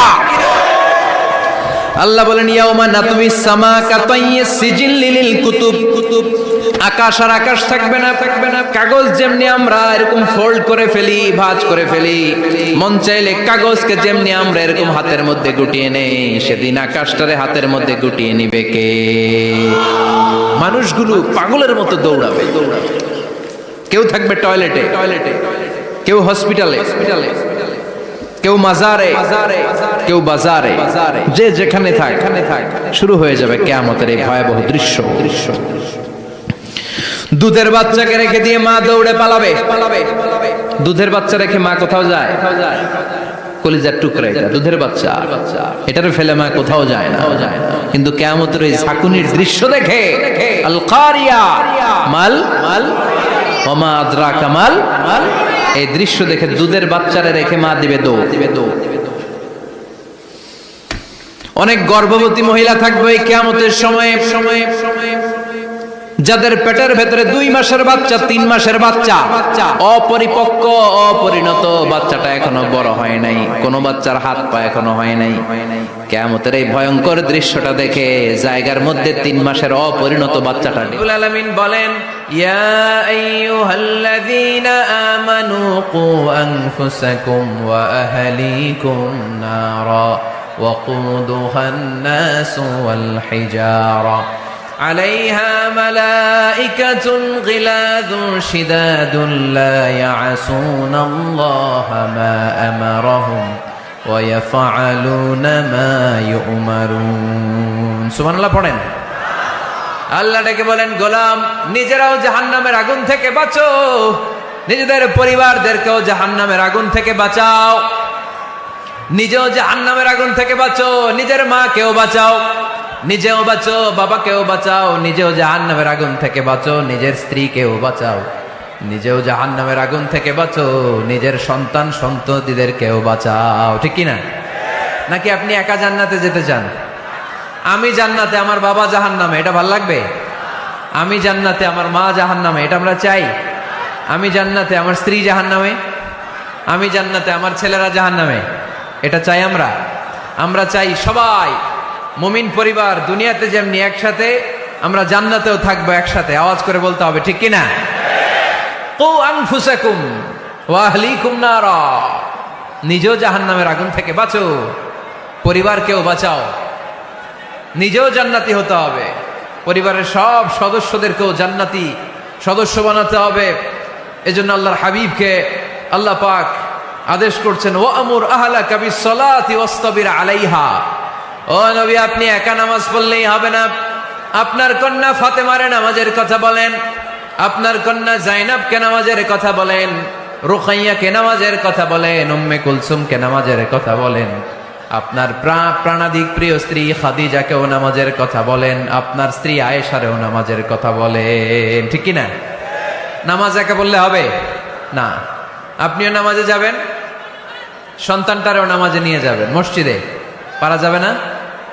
আপনাদের এলাকার মসজিদগুলোকে বাচ্চাদেরকে ঢুকাতে দেন তো আপনারা, না নিষেধ? মসজিদে বাচ্চাদেরকে নিয়ে আসা যাবে না, নিষেধ, এরকম সাইনবোর্ড আছে? হ্যাঁ, পারোডাগারে আছে না? বাচ্চাদেরকে নিয়ে যাবেন, বাচ্চাদেরকে নিয়ে ঢুকবেন, একেবারে ছোট বাচ্চা না, মসজিদের আদব বুঝে, বুঝাইলে বুঝবে, ডায়াপার পরিয়ে নিয়ে যাবে। বাচ্চারা দুষ্টামি করবে, এটা ঠিক, লাফালাফি করবে, তো দুষ্টামি লাফালাফি তো বাচ্চারাই করবে না, আমরা করব? কথা বলেন। 70 বছরের এক মুরব্বী যদি লাফায়, বয়স কত, উনি লাফাইতেছে, চকলেট দাও চকলেট দাও, ভাল লাগবে? এই আবদারটা বাচ্চারা করলে ভাল লাগবে, ঠিক কিনা? তো বাচ্চারা লাফাবে, কান্না করবে, গ্লাস ভাঙচুর করবে, অনেক কিছু করবে, এটা বাচ্চাদের সাথে মানায়। তারপরও মসজিদে নিয়ে যাব। ইমাম সাহেব যারা আছেন, আইম্মাতুল মাসাজিদ, মসজিদে বিশেষ করে জুমার দিন চকলেট নিয়ে যাবেন। বাচ্চা দেখলেই চকলেট দেওয়ার দরকার আছে না নাই? আপনি যদি চকলেট দেন, এই বাচ্চার স্মৃতিতে আপনার কথা আজীবন থাকবে, জীবনেও বাচ্চার মেমোরি থেকে আপনার নাম ডিলিট হবে না। চিল্লা এখন, ঠিক কিনা? আর যদি গালি দেন, যদি মসজিদ থেকে তাড়ায় দেন, তাহলে বড় হয়ে বলবে, এক বদের হাট দিয়েছিলাম গে ইমাম, আমি মসজিদে গেলেই খালি ধমক দিত। আছে না নাই? গালি খাবেন আপনি, বদদোয়া খাবেন আপনি। এজন্য ছোট্ট বাচ্চাদেরকে মসজিদে নিয়ে যান। তুরস্কের মসজিদে বিভিন্ন সাইনবোর্ড লেখা থাকে, ওখানে ওরা লিখে দিয়েছে, আমি দেখলাম, যে জামাত চলা অবস্থায় পেছনে যদি বাচ্চাদের কিচির মিচির আর চিৎকার চেঁচামেচি শুনতে না পাওয়া যায়, তাহলে ভবিষ্যৎ প্রজন্ম নিয়ে আপনারা আশঙ্কায় থাকুন। ঠিক কিনা? আমরা জামাতে নামাজ পড়তেছি, পিছনে যদি চিল্লাচিল্লি শোনা যায়, তাহলে বোঝা গেল আমার ছেলে, আমার নাতি, এরা সব নামাজি হচ্ছে, মসজিদে আসছে। ঠিক কিনা? আমরা তারাবি পড়তেছি, পিছনে বাচ্চাদের আওয়াজ নাই, বোঝা গেল ভবিষ্যৎ প্রজন্ম এগুলো মুসল্লি হচ্ছে না, এগুলো ঘরে বসে বসে ভিডিও গেমস খেলে। চিল্লায় বলো, ঠিক কিনা? এজন্য বাচ্চাদেরকে মসজিদে নেওয়ার কোনো বিকল্প নাই, নিতেই হবে। বুঝাবেন, বুঝাবেন যে আব্বু, এটা আমাদের এবাদত গা, এখানে আমরা আল্লাহর ইবাদত করি, আল্লাহর জিকির করি, এখানে দুষ্টুমি করতে হয় না, এখানে চিৎকার চেঁচামেচি করতে হয় না, এখানে আল্লাহকে ডাকতে হয়, এখানে আল্লাহরে সেজদা দিতে হয়। সময়ের বিবর্তনে, কালের আবর্তনে দুষ্টুমি করতে করতে বাচ্চাটা বুঝে যাবে যে মসজিদে কি করতে হয় আর কি করতে হয় না। ঠিক কিনা? এজন্য অবশ্যই অবশ্যই এবং অবশ্যই বাচ্চাদেরকে আপনারা মসজিদে নিয়ে যাবেন, যাতে আমাদের ভবিষ্যৎ প্রজন্ম নামাজি হয়, আমাদের ভবিষ্যৎ প্রজন্মটা মুসল্লি হোক, নামাজি হোক। আমরা চাই কি চাই না? আমাদের ফ্যামিলিগুলো নামাজি হোক, জান্নাতি ফ্যামিলি হোক। ফ্যামিলিতে রেখেছেন আল্লাহ সুখ আর শান্তি। এখানে আছে যত্ন, ভালোবাসা, দুঃখ কষ্ট ভাগাভাগি করে নেয়ার প্রশিক্ষণ, ঠিক কিনা? ফ্যামিলি, পরিবারকে ইসলাম এত গুরুত্ব দিয়েছে কেন জানেন? গোটা বিশ্বের সব জায়গায় যদি ইসলাম পালন নিষিদ্ধ হয়, আমার পরিবারের ভেতরে আমার ইসলাম পালনের সুযোগ আছে না নাই? বাইতুল মুকাররমে খুতবা দেয়া নিষেধ, মসজিদে নামাজ পড়া নিষেধ, দাড়ি নিয়ে রাস্তায় চলা নিষেধ, টুপি পড়া নিষেধ, কিচ্ছু করা যাবে না, সব জায়গায় নিষেধ। কিন্তু আমার বেডরুমের ভিতরে নিষেধ করার ক্ষমতা কারো আছে? এজন্য পরিবারের অনেক গুরুত্ব। গোটা বিশ্বে যদি ইসলাম পালন নিষিদ্ধ হয়, আমার পরিবারের ভেতরে কেউ নজরদারি করতে পারবে? এজন্য ইসলাম পরিবার গঠন, পরিবার সংরক্ষণ, পরিবারের মধ্যে ইসলামিক প্রশিক্ষণ, তাহজিব, তামাদ্দুন, ট্রেইন আপ করাকে আমাদের জন্য আবশ্যক করে দিয়েছেন। আলহামদুলিল্লাহ পড়েন। এখানে আমাদের আর পাশ্চাত্যের সমাজের পার্থক্য। আমরা রক্ষণশীল, কিন্তু পাশ্চাত্যে এই পরিবার নাই। ওদের পরিবারগুলোতে, ওদের সমাজে দেখবেন যে ব্রোকেন ফ্যামিলির সংখ্যা বেশি, এরা বিয়ে করতে চায় না। আমরা বিয়ে করি, কারণ বিয়ে করা আমার নবীর সুন্নাহ, ঠিক কিনা? কিন্তু ওয়েস্টে দেখবেন ওরা বিয়ে করে না, ওরা বিয়ের পরিবর্তে লিভ টুগেদার করে। কি করে? ওদের সোসাইটিটারে ওরা বলে ফ্রি সেক্সের সোসাইটি, অবাধ যৌনাচার। এখানে অবাধ যৌনাচার, কোনো বাধা নাই। আজকে বিয়ে করে, কালকে ডিভোর্স। তারা অবাধ স্বাধীনতা দিতে দিতে এখন হোমোসেক্সুয়ালিটির পথে হাঁটছে। এখন ছেলেতে ছেলেতে বিয়ে করে, মেয়েতে মেয়েতে বিয়ে করে। বেশিরভাগ ফ্যামিলিতে ছেলেগুলোর বাবা আছে, মা নাই, মা আছে, বাবা নাই। কয়টা যে বিয়ে করছে, কয়টা যে ডিভোর্স হয়েছে নিজেরাও জানে না। আমরা কি এমন পরিবার চাই? এজন্য অপ্রকৃতস্থ মানুষের সংখ্যা খুব বেশি। পাগল হয়ে বড় হয়ে উঠছে ওরা, পাগল, মেন্টালি ডিসঅর্ডার। এজন্য ওয়েস্টে আত্মহত্যার সংখ্যা বেশি, সুইসাইডের সংখ্যা বেশি। প্রায় শুনবেন একজন লোক গান নিয়ে বেরোয়, রাস্তার কিছু লোককে শুট করেছে, কিছু লোককে হত্যা করার পরে নিজে নিজেকে সুইসাইড করে শেষ। এরকম আছে না নাই? কিন্তু আমাদের মুসলিম সমাজে কি এগুলো আছে? নাই। কারণ আমাদের পারিবারিক বন্ধন আছে না নাই? আমরা বাবা মা ভাই বোন আমাদের ভালোবাসাগুলো একাকার করে ফেলি। এজন্য আমাদের ভালোবাসা দিবস লাগে না। ওদের মধ্যে ভালোবাসা নাই, এজন্য বছরের একদিন 14ই ফেব্রুয়ারিতে ওদের ভালোবাসা লাগে। আমাদের ভালোবাসা লাগে? আমাদের সকালে ভালোবাসা আছে না নাই? বিকালে আছে না নাই? আল্লাহর জন্য ভালোবাসা আছে না নাই? নবীর জন্য আছে না নাই? রাসূল আমারে ভালোবাসা, রাসূল আমার আলো আশা, রাসূল আমার প্রেম বিরহের মূল আলোচনা, রাসূল আমার কাজে কর্মের অনুপ্রেরণা। পড়েন আমিন। আমাদের সপ্তাহে 7 দিন ভালোবাসা, আমাদের দিনের 24 ঘন্টায় ভালোবাসা, মাসের 30 দিনে আমাদের ভালোবাসা, বছরের 365 দিন আমাদের ভালোবাসা। এর জন্য আলাদা করে ভালোবাসা দিবস আমাদের লাগে না। জোরে বলতে হবে, ঠিক কিনা? ওদের যেহেতু ভালোবাসা নাই, ওদের মধ্যে ভালোবাসার কতটা অভাব আপনি অবাক হয়ে যাবেন। ভাই বোন, বাবা মা রেস্টুরেন্টে খেতে গেলে ভাইয়ের বিল ভাই দেয়, বোনের বিল বোন দেয়, মায়ের বিল মা দেয়, বাবার বিল বাবা দেয়। কল্পনা করছেন? ভালোবাসা যে নাই, এটা দেখতে চাইলে আপনার পাশ্চাত্যের প্রিজন সেলগুলো দেখতে যেতে হবে, জেলখানা। আপনি যদি আমেরিকার জেলখানাগুলোতে যান, আপনি যদি ওয়েস্টের ওল্ড হোম বৃদ্ধাশ্রমগুলোতে যান, তাহলে দেখবেন বছরের একদিন তারা বাবাকে একটা কার্ড দিয়ে আসে, ইন্টারন্যাশনাল ফাদার্স ডে, বিশ্ব বাবা দিবস। বছরে একদিন বাবারে হাই হ্যালো দিয়ে আসে, কিছু টাকা দিয়ে আসে। ইন্টারন্যাশনাল মাদার্স ডে, বিশ্ব মা দিবস। বছরের একদিন। মা, সারা বছর তো তোমার কথা মনে থাকে না, কিন্তু মা দিবসে তোমারে ভুলি নাই, এটা লিখে একটা কার্ড দিয়ে আসে, কিছু টাকা দিয়ে আসে। বাবা মায়ের প্রতি ভালোবাসা আমাদের জন্য কি নির্দিষ্ট কোনো দিনের সাথে সীমাবদ্ধ? সারা বছর আমাদের ভালোবাসা আছে না নাই? এজন্য আমাদের ফাদার্স ডে লাগে না, আমাদের মাদার্স ডে লাগে না, আমাদের ভ্যালেন্টাইন্স ডে লাগে না। এগুলোতে আমরা বিশ্বাসী না, এগুলো আমরা বিশ্বাস করি না। এই দিবস ফিবসে আমরা বিশ্বাসী না। কিছুদিন আগে দেখলাম পালন হইল বিশ্ব ডিম দিবস। কি দিবস শুনছেন আপনারা? পত্রিকায় দেখলাম যে বিশ্ব ডিম দিবস। কয়দিন পরে শুনবেন বিশ্ব বাঁশ দিবস। যেই হারে লোকজন একে অপরে বাঁশ দেয়, বিশ্ব বাঁশ দিবস। এরপর শুনলাম আরেকটা আছে বিশ্ব চিন্তা দিবস। কি দিবস? তাই বললাম এই দিবসের প্রতিপাদ্য কি? তো বললো হুজুর এই দিবসে আমরা সবাই মিলে চিন্তা করি যে আসলেই আমাদের কি চিন্তা করা দরকার। তা আমরা এই দিবসে বিশ্বাস করি না, ঠিক কি না? আমাদের সব সময় ভালোবাসা আছে না নেই? আমাদের ভালোবাসা আল্লাহর জন্য, আমাদের ভালোবাসা রাসূলের জন্য, আমাদের ভালোবাসা কোরআনের জন্য, আমাদের ভালোবাসা একে অপরের জন্য, ঠিক কি না? তো এই জন্য প্রিয় ভাইরা, পরিবারটা অনেক গুরুত্বপূর্ণ। এই কোরআন পরিবারকে অনেক গুরুত্বের সাথে কনসিডার করেছে। কোরআনে একটা সূরাই আছে যে সূরাতে শুধু পরিবারের বিষয় নিয়ে কথা বলেছে। সূরাটার নাম সূরাতুত তালাক। সূরাতুত তালাক, অ্যাড্রেসিং দ্য ফ্যামিলি ম্যাটার্স। এখানে শুধু ফ্যামিলি ম্যাটার নিয়ে কথা বলা হয়েছে। এই কোরআনে আরেকটা সূরা আছে, এটার নাম সূরাতু আলে ইমরান। ইমরানের পরিবারের নামে আল্লাহ একটা সূরা দিয়েছে। আওয়াজ করে পড়েন সুবহানাল্লাহ। এজন্য আমাদের পরিবারগুলো ভালোবাসায় সিক্ত হোক, সমৃদ্ধ হোক, সুখী হোক, শান্তিময় পরিবার হোক। আমরা চাই না? সবাই চান? পিছনের বাইরা তো চায় না। তো বলেন না কেন? আমাদের পরিবার সুখময় শান্তিময় হোক আমরা চাই কি চাই না? চাই। আজকের এই চমৎকার রজনীতে কিছু টিপস, কিছু ফর্মুলা আপনাদের সাথে শেয়ার করব। এই ফর্মুলাগুলো আমাদের পরিবারে অ্যাপ্লাই করলে দেখবেন এমনি শান্তি চলে আসছে কোরআন সুন্নাহর আলোকে। কারণ কোরআন আছে যেখানে শান্তি আছে, সুন্নাহ আছে যেখানে শান্তি আছে।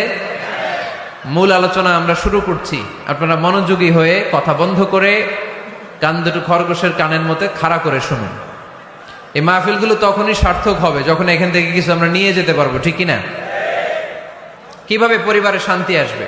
অনেকে বলে হুজুর শান্তি নাই, ঘরটার ভেতরে ঢুকতেই মনে চায় না, সারা দুনিয়া ঘুরে বেড়াই, ভাল লাগে, ঘরে ঢুকলেই জাহান্নাম। আছে না নাই? আমরা চাই না আমার ঘর জাহান্নামের টুকরা হোক। আমরা চাই আমার ঘর শান্তি আর ভালোবাসায় ভরপুর থাক, তাই না? কি করে ঘরে শান্তি আনবেন পাড়াডগারের ভাইরা? আজকের এই আলোচনার পরে আমাদের পাড়াডগারে থাকবে শুধু শান্তি আর শান্তি। কথা কয় না?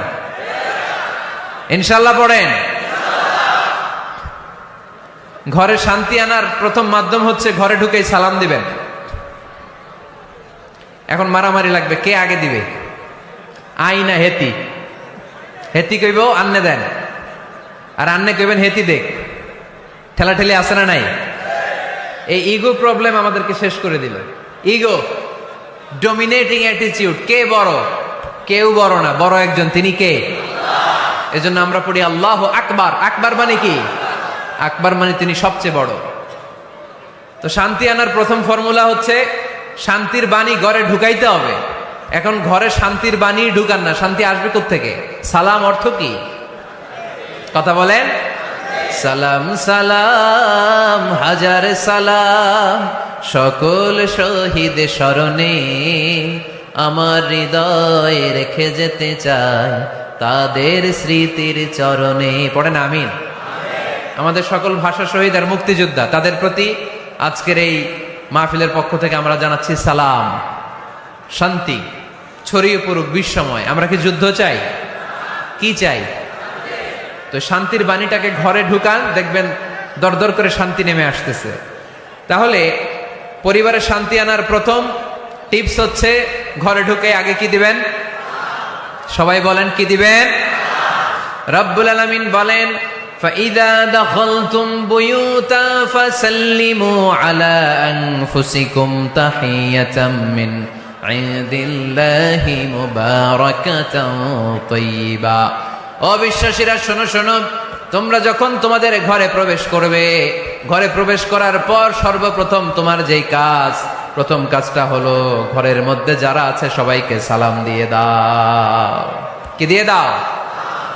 সাল্লিমু আলা আনফুসিকুম, একে অপরকে সালাম দাও।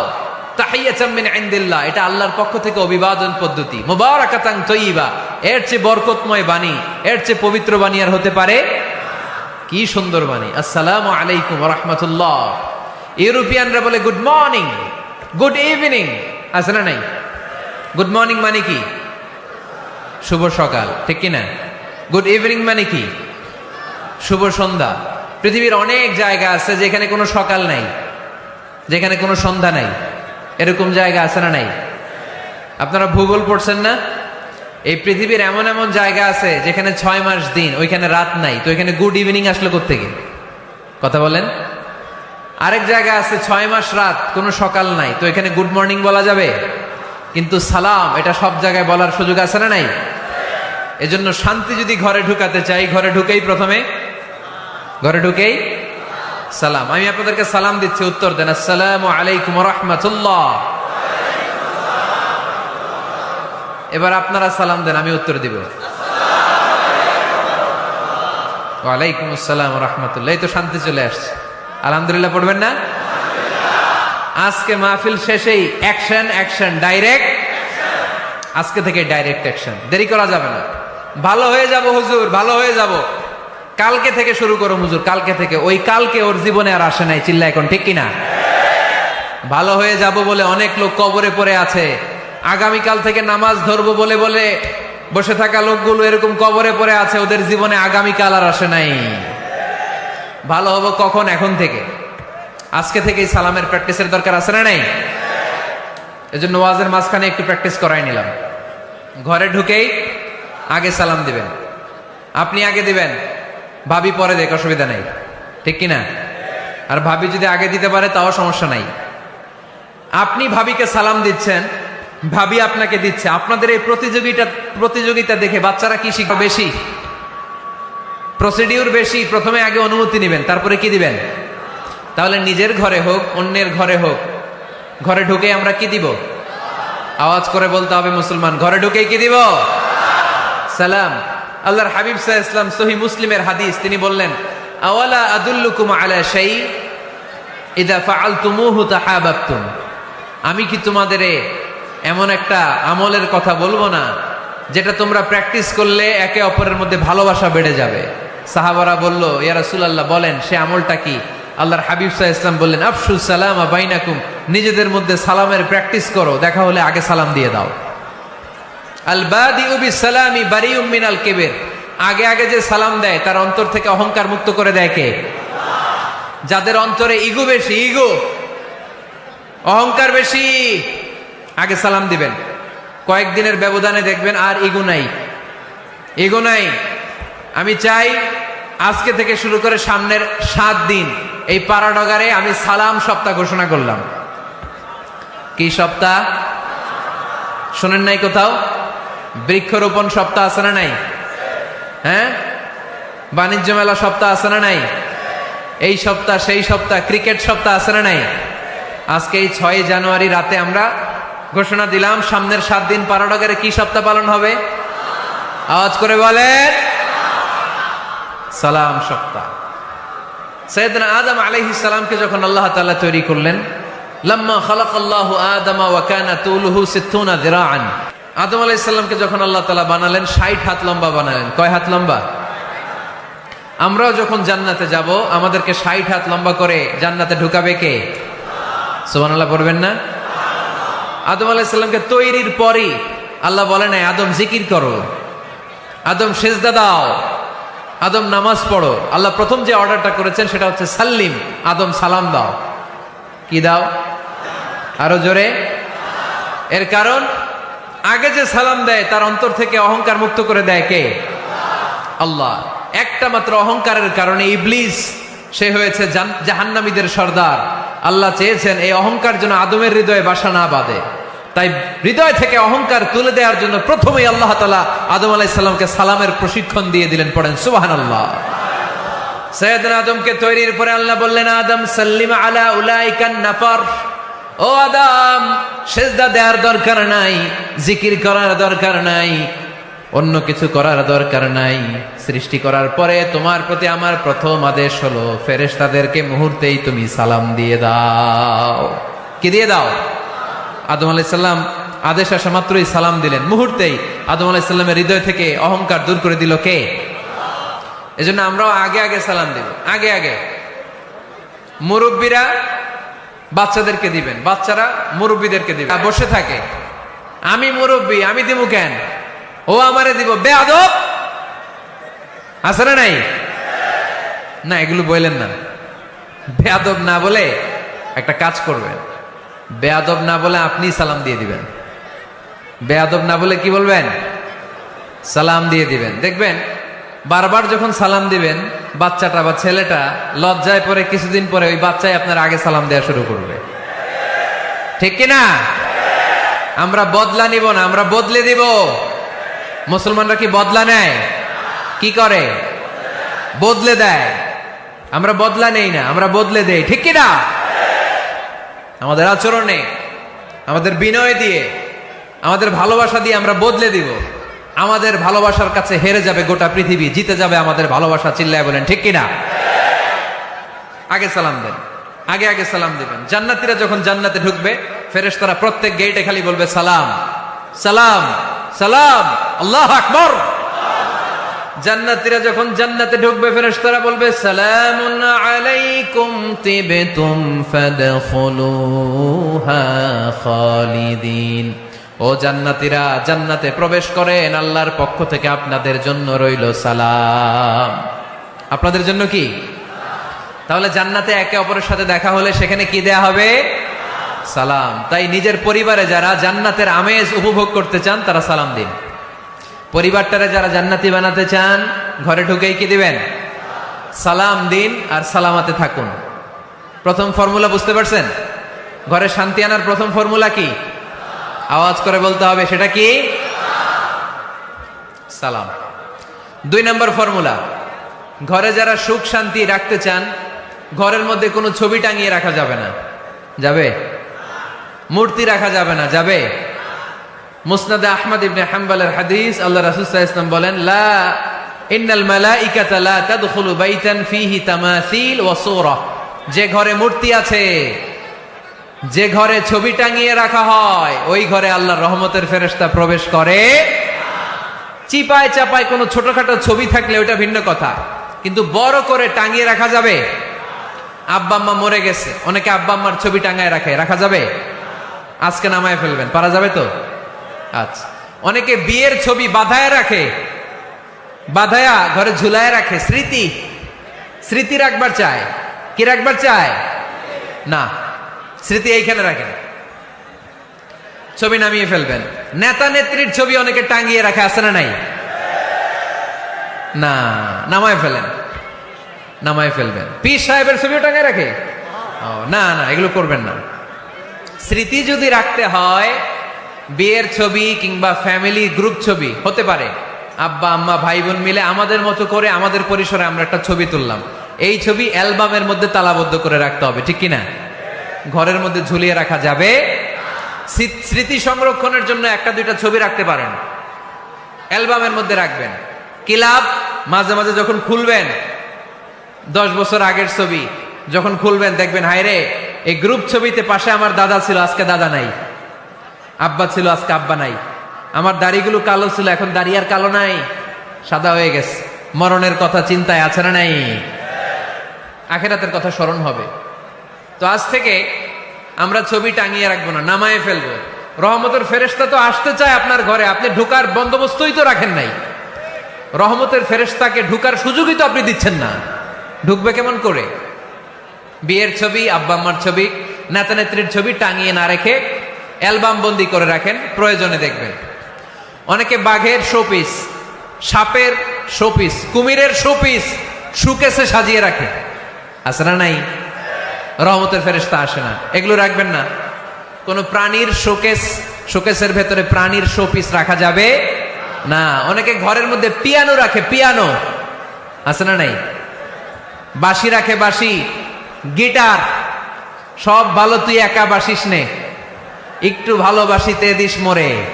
গিটার বাজায় আর গাইতেছে মামায়। আহা, আসে না তোমার ঘরে রহমতের ফেরেশতা, ঠিক কিনা? হারমোনিয়াম, একতারা, দোতারা, সেতারা, এগুলো রাখা যাবে? ঢোল রাখা যাবে? ঢুকে না রহমতের ফেরেশতা। তো রহমতের ফেরেশতা রহমতের পায়গাম নিয়ে আসবে আপনার ঘরে। যদি আপনি চান, ছবি নামিয়ে ফেলুন, মূর্তি সরিয়ে ফেলুন, দোতরা, ঢোল বাদ্য এগুলো ভেঙে ফেলে দেন। আল্লাহ রাসূল সাল্লাল্লাহু আলাইহি ওয়াসাল্লাম বললেন, বুইসতু আন উকাসসিরাল মাযামির, ঢোল বাদ্য, হারমোনিয়াম, গিটার এগুলোকে ভেঙে মাটির সাথে গুঁড়িয়ে দেওয়ার জন্য বিশ্ব নবীকে আল্লাহ তাআলা জামিনে পাঠিয়েছে। ঢোল বাজানো হারাম, এগুলো বাজাবেন না, রহমতের ফেরেশতা আসবে না। কোন হেভি মিউজিক্যাল ইনস্ট্রুমেন্ট ঘরে রাখা যাবে না। তবে তবে আপনি গাছের ছবি, প্রকৃতির ছবি, নদী নালার ছবি, এগুলোর ক্যালিওগ্রাফি বাধাই করে দেয়ালে টাঙিয়ে রাখতে পারেন, এতে কোনো সমস্যা। বাচ্চা মেয়েদেরকে কাপড়ের তৈরি পুতুল দিতে পারেন, এটা তো কোনো সমস্যা নাই। আম্মা জান আয়েশা রাদিয়াল্লাহু তাআলা আনহা, উনি কাপড়ের পুতুল দিয়ে খেলা করতেন, কাপড়ের ঘোড়ার পুতুল, মানুষের পুতুল, এগুলো দিয়ে খেলতেন, এটা জায়েজ আছে। কিন্তু চোখ আছে, নাক আছে, মুখ আছে, হাত আছে, এরকম পুতুল ঘরে রাখা যাবে।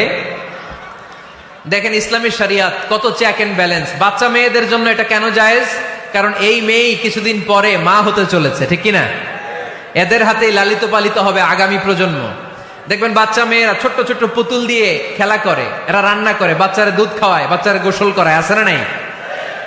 ইসলাম এটা জায়েজ করেছে এজন্য যাতে ছোটবেলাতেই বড় হয়ে তার উপর যে দায়িত্ব চাপবে ছোটবেলাতেই যেন এটার প্রশিক্ষণ হয়ে যায়। সুবহানাল্লাহ পড়েন। খেলার ছলেই প্রশিক্ষণ হয়ে গেল। তো এই জন্য ঘরে যারা শান্তি চান এগুলো রাখবেন না। ঘরে হিন্দি সিরিয়াল দেখা যাবে না। এইবার আসছে আসল ওয়াজ। ঢুকে না, রহমতের ফেরেশতা ঢুকে না, এই জন্যই অশান্তি, এই জন্যই অশান্তি। হিন্দি সিরিয়াল দেখা যাবে না, জি বাংলা দেখা যাবে না, স্টার জলসা দেখা যাবে না, ইন্ডিয়ান কোন অশ্লীল চ্যানেল ঘরে দেখা যাবে না। রহমতের ফেরেশতা ঢুকে না। আমার বোনেরা, মহিলা প্যান্ডেলে আপনাদের কারো যদি এই অভ্যেস থেকে থাকে, একদিনে তো আর ছাড়তে পারবেন না, আস্তে আস্তে। কি বলেন? অনেকে সিগারেট ছাড়তে চায়, আমার কাছে আসে, হুজুর আপনার ওয়াজ শুনে নামাজ ধরছি, দাড়ি রাখা শুরু করছি, সিগারেটটা তো ছাড়তে পারি না। তো জিজ্ঞেস করলাম কয়টা করে খান প্রতিদিন? কয় 10টা। কত বড় ডাকাই! তো ওরে যদি বলে কালকে থেকে একটাও খাওয়া যাবে না, ও বাঁচবে না মরবে? মরবে। তো আমি বললাম চালায় যান, চালায় যান, অল্প অল্প। এই সপ্তাহ একটু কমায় খায়েন, 8টা করে খায়েন, পরের সপ্তাহ 5টা করে খায়েন, কমাইতেস। এরপরের সপ্তাহ 3টা, পারতেস। এরপরের সপ্তাহ 2টা, তাও পারলো। এরপরের সপ্তাহ 1টা। যেই সপ্তাহ উনি 1টা করে খায়, পরের সপ্তাহে বাদ দেওয়া যাবে না? গ্রাজুয়ালি। অনেক এলিট সোসাইটির ফ্যামিলি, তাদের বাবারা আমার কাছে আস, বলে হুজুর ধন সম্পদ সোশ্যাল স্ট্যাটাস আল্লাহ কম দেয় নাই, তো আপনার ওয়াজ শুনে আলহামদুলিল্লাহ আমরা পরিবর্তিত হতে শুরু করেছি, আমরা এখন নামাজ টামাজ পড়তেছি। তো মেয়েগুলো পর্দা করে না হুজুর, পর্দা করে না। কি করি? হিপ হপ স্টাইলের মেয়ে, টাইট ফিটিং। কি ফিটিং? টাইট ফিটিং জামা পরে হুজুর, কি করব আমি বলেন? তো এদেরকেও আমি বলি ধীরে সুস্থে চালায় যাইতে বলেন, চালায় যাক আস্তে আস্তে। তো ওদেরকে পরামর্শ দেই, প্রথমে বলবেন মা শালীন পোশাক পরো। কি পোশাক? প্রথম ধাপে হচ্ছে শালীন পোশাক। নিজেকে একটু গুছিয়ে রাখো, একটু ওড়না পেঁচিয়ে রাখো, একটু ঢিলে ঢালা জামা পরো। শালীন পোশাকে যখন মেয়েটা অভ্যস্ত হয় তখন আমি বলি এদেরকে হেজাব পরান। হেজাব কি পরান? হেজাব। তো শালীন পোশাক থেকে যখন একটু আপার লেভেলে যে হেজাব ধরে হিপ হপ স্টাইলের মেয়েগুলো, এর কয়েক মাস পরে আমি বলি এখন নেকাব পরায় দেয়। এখন কি নেকাব? মানে শুধু চোখ দেখা যাবে, আর কিছু দেখা যাবে না। আস্তে আস্তে এরকম অনেক ফ্যামিলির ক্ষেত্রে আমি শুনেছি, আগে হিপ হপ স্টাইলের মেয়ে ছিল, পরে আস্তে আস্তে শালীন পোশাক ধরেছে, তার কিছুদিন পরে আস্তে আস্তে হেজাব ধরেছে, এরপরে এখন নেকাব ধরেছে। আলহামদুলিল্লাহ পড়বেন না? এখন হিপ হপ স্টাইলের মেয়ে হাফ নেকেড চলে, ওরা যদি কালকেই পড়ি হাত মোজা পর, পা মোজা পর, পারবেও? এজন্য ধীরে সুস্থে আস্তে আস্তে আওয়াজ করে বলেন ঠিক কিনা? তাহলে টিভিতে গান বাজনা, আজে বাজে হিন্দি সিরিয়াল, অশ্লীল নাটক, সিনেমা পাড়াডগারে আজকে থেকে আর দেখা যাবে? যারা ফ্যামিলিতে অশান্তি চান শুধু তারা দেখতে পারবে, ঠিক কিনা? আমরা যারা শান্তি চাই আমাদের ঘরে এগুলো চলবে না। চিল্লায় বলো ঠিক কিনা? তাইলে হুজুর টিভিতে কি দেখমু? কি দেখবেন? ইসলামী প্রোগ্রাম দেখবেন। কি দেখবেন? ইসলামী প্রোগ্রাম দেখুন, নিউজ দেখুন, টক শো গুলো দেখুন, প্রামাণ্য অনুষ্ঠানগুলো দেখুন, শালীন ভালো কোনো ম্যাগাজিন প্রোগ্রাম থাকলে এগুলো দেখুন। জিওগ্রাফিক্যাল চ্যানেল দেখুন, অ্যানিমেলস কিংডম দেখুন, সাগরের অতল গহ্বরে কি মাছ আল্লাহ তৈরি করে রেখেছে, আফ্রিকার জঙ্গলে কি হচ্ছে, অস্ট্রেলিয়ার জঙ্গলে এখন চলতেছে দাবানল, আপনারা কি খোঁজ রাখেন? মাইলকে মাইল বাঘের চামড়াগুলো ঝলসে যাচ্ছে, বানরের চোখগুলো পুড়ে যাচ্ছে, খোঁজ খবর রাখতে হবে, ঠিক কিনা? এগুলো দেখেন, নিজেকে জ্ঞানী ও আলোকিত করে গড়ে তুলতে সাহায্য করে এরকম প্রোগ্রামগুলো দেখেন। কোনো অশ্লীল, কোনো হারাম প্রোগ্রাম কোনো মুসলমান টেলিভিশনে দেখতে পারে। তো 2 নাম্বার যে পয়েন্টটা আমরা আলোচনা করলাম, ছবি টাঙিয়ে রাখা যাবে না, মূর্তি রাখা যাবে না ঘরে, গিটার বাদ্যযন্ত্র রাখা যাবে না, অশ্লীল নাটক সিনেমা দেখা যাবে। তাহলে ঘরটারে শান্তিতে ভরপুর করবে কে? কয়টা গেল? টিপস কয়টা গেছে মুসলমান? মনে রাখতেছেন তো? আমি কিন্তু তাফসীর করি ক্লাসের মতো। কিসের মতো? It's a class. পড়া দিব আবার পড়া নিব, তা না হলে কিচ্ছু খেয়াল থাকে না। মাহফিল শেষ, সিগারেট একটা ধরাই ফেলছে, সেই রকম কণ্ঠ হুজুরের, সেই রকম হেব্বি কণ্ঠ হুজুরের, হেব্বি। টানতেছে কি? বিড়ি। টানে কি? তো কি লাভ হইছে? কি লাভ হলো? আমরা যেন কিছু শিখে যাই। 3 নাম্বার ফর্মুলা ঘরে শান্তি আনার, ঘরে মাঝে মাঝে একসাথে জামাতে নামাজ পড়বেন। শুনতেছেন? আমার কথা শুনতে পাচ্ছেন? The family that prays together stays together. যে ফ্যামিলিগুলো একসাথে নামাজ পড়ে, এই ফ্যামিলিগুলো একসাথে টিকে থাকে আজীবন। সুবহানাল্লাহ নাই? বাইরে বৃষ্টি, আপনি মসজিদে যেতে পারছেন না জামাতে নামাজ পড়ার জন্য, কি করবেন? ঘরের সবাই নিয়ে নিজে ইমাম হয়ে যাবেন। পারা যাবে? আরে শুরু করেন না, আজারি ভাইয়ের কথা শুনে শুরু করেন না, শান্তি আসবে। আল্লাহর কসম, ঘরে ঘরে শান্তি আসবে এই বাংলাদেশে, কিন্তু এগুলো অ্যাপ্লাই করতে হবে। তাহাজ্জুদের সময় একসাথে দাঁড়িয়ে যান। ডিসেম্বর মাসে বাচ্চাদের 15 দিনের ছুটি, তখন তাহাজ্জুদের প্র্যাকটিস করেন। আপনি ইমাম, আপনার পেছনে আপনার ছেলেরা, পিছনে আপনার মেয়েরা আর আপনার স্ত্রী। নারী পুরুষ এক কাতারে দাঁড়াতে পারে না। আমি আর রুবেল ভাই যদি জামাতে পড়ি, আমি ইমাম, রুবেল ভাই ডান দিকে, সমান সমান দাঁড়ানোর সুযোগ আছে না নাই? আছে। কিন্তু আমি যদি আমার স্ত্রীর সাথে জামাত করি, একসাথে দাঁড়ানো যাবে না। আমি সামনে, আমার স্ত্রী পেছনে। মাসালা বুঝতে পেরেছেন? আচ্ছা, তো তাহলে ঘরে জামাতে মাঝে মাঝে নামাজ পড়বেন। সহিহ মুসলিমের হাদিস, আল্লাহ রাসূল সাল্লাল্লাহু আলাইহি ওয়াসাল্লাম বলেন, তোমরা ফরজ নামাজ মসজিদে আদায়ের পরে ঘরের জন্য কিছু নফল আর সুন্নত রেখে দিও, কারণ ঘরে যারা নফল আর সুন্নত পড়ে ওই ঘরটারে বরকত দিয়ে ভরে দেয় কে? তাহলে 3 নাম্বার ফর্মুলা, ঘরে আমরা নামাজ পড়ব, মাঝে মাঝে জামাতে নামাজ পড়ব। রাজি আছেন তো সবাই? ইনশাআল্লাহ পড়েন না? 4 নাম্বার ফর্মুলা, বাসায় একসাথে খাবার খান, আলাদা আলাদা না। কিভাবে? একসাথে। যদি একান্নবর্তী ফ্যামিলি হয়, ভাই বোন চাচা মামা একসাথে, তাহলে ছেলে মেয়েরা একসাথে বসবেন না। ছেলেরা সবাই একসাথে, তাদের খাওয়া শেষ, এরপরে মেয়েরা সবাই একসাথে। আর যদি নিজের ফ্যামিলি, স্বামী স্ত্রী ছেলে মেয়ে, তাহলে সবাই মিলে একসাথে খাবেন। খাবেন কোন হাতে? বাম হাতে নাকি? আওয়াজ করে কোন হাতে? আল্লাহর হাবিব বলেছেন, লা তাকুলু বিশিমাল, বা হাতে খেও না, ফা ইন্না শাইতানা ইয়াকুলু বিশিমাল, কারণ শয়তান খায় বা হাতে। আমরা খাই কোন হাতে? ডান হাতে। খাওয়ার শুরুতে কি পড়বো? খাওয়ার পরে কি পড়বো? মনে থাকবে?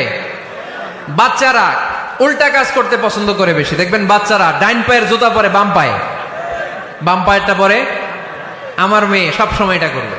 আমি জুতা পরাই দিলে ঠিক, নিজে পড়লে বাম পায়েরটা দেয় ডান পায়ে, ডান পায়েরটা দেয় বাম পায়ে, আর গ্লাস ধরবে বা হাতে, যতক্ষণ আমি না ঠিক করে দিব।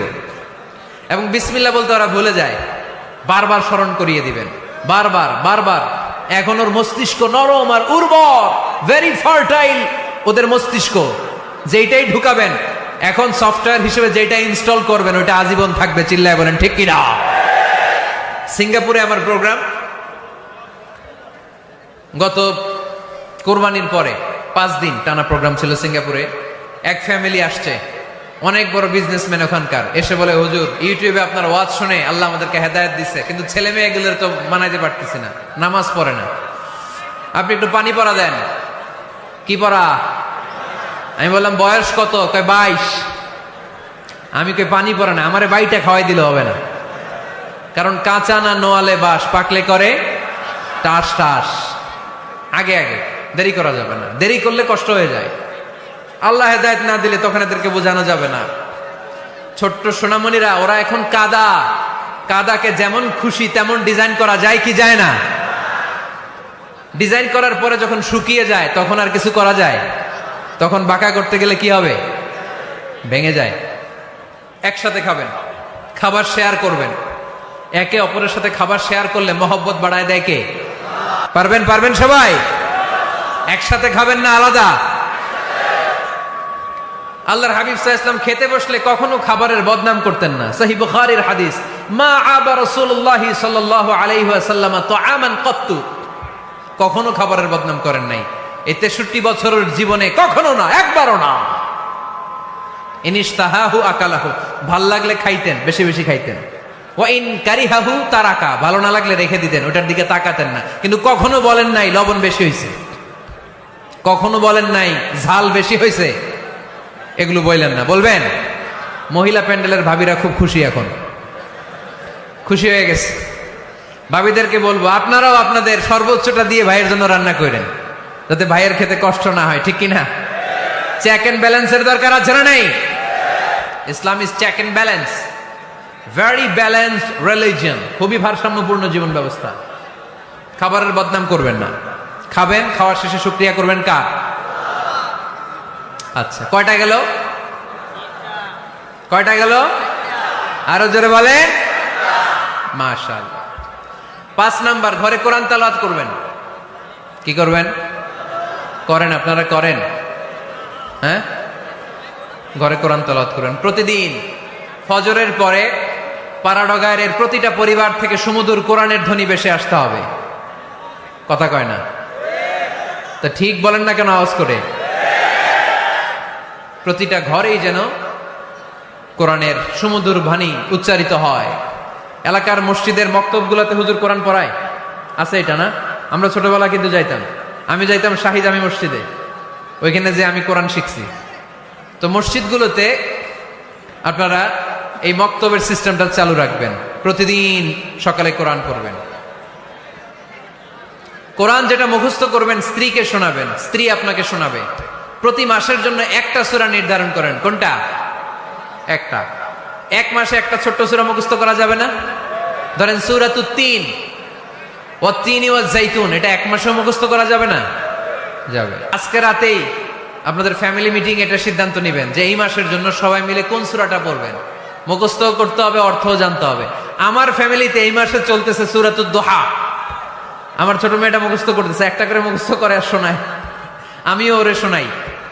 আমার স্ত্রী আমাকে শোনায়, আমি আমার স্ত্রীকে শোনাই। পাড়াডগারের প্রত্যেকটা ঘরে এই প্র্যাকটিসের দরকার আছে না নাই? প্রতি মাসে কয় সূরা? তাহলে এক বছরে কয় সূরা? 12টা।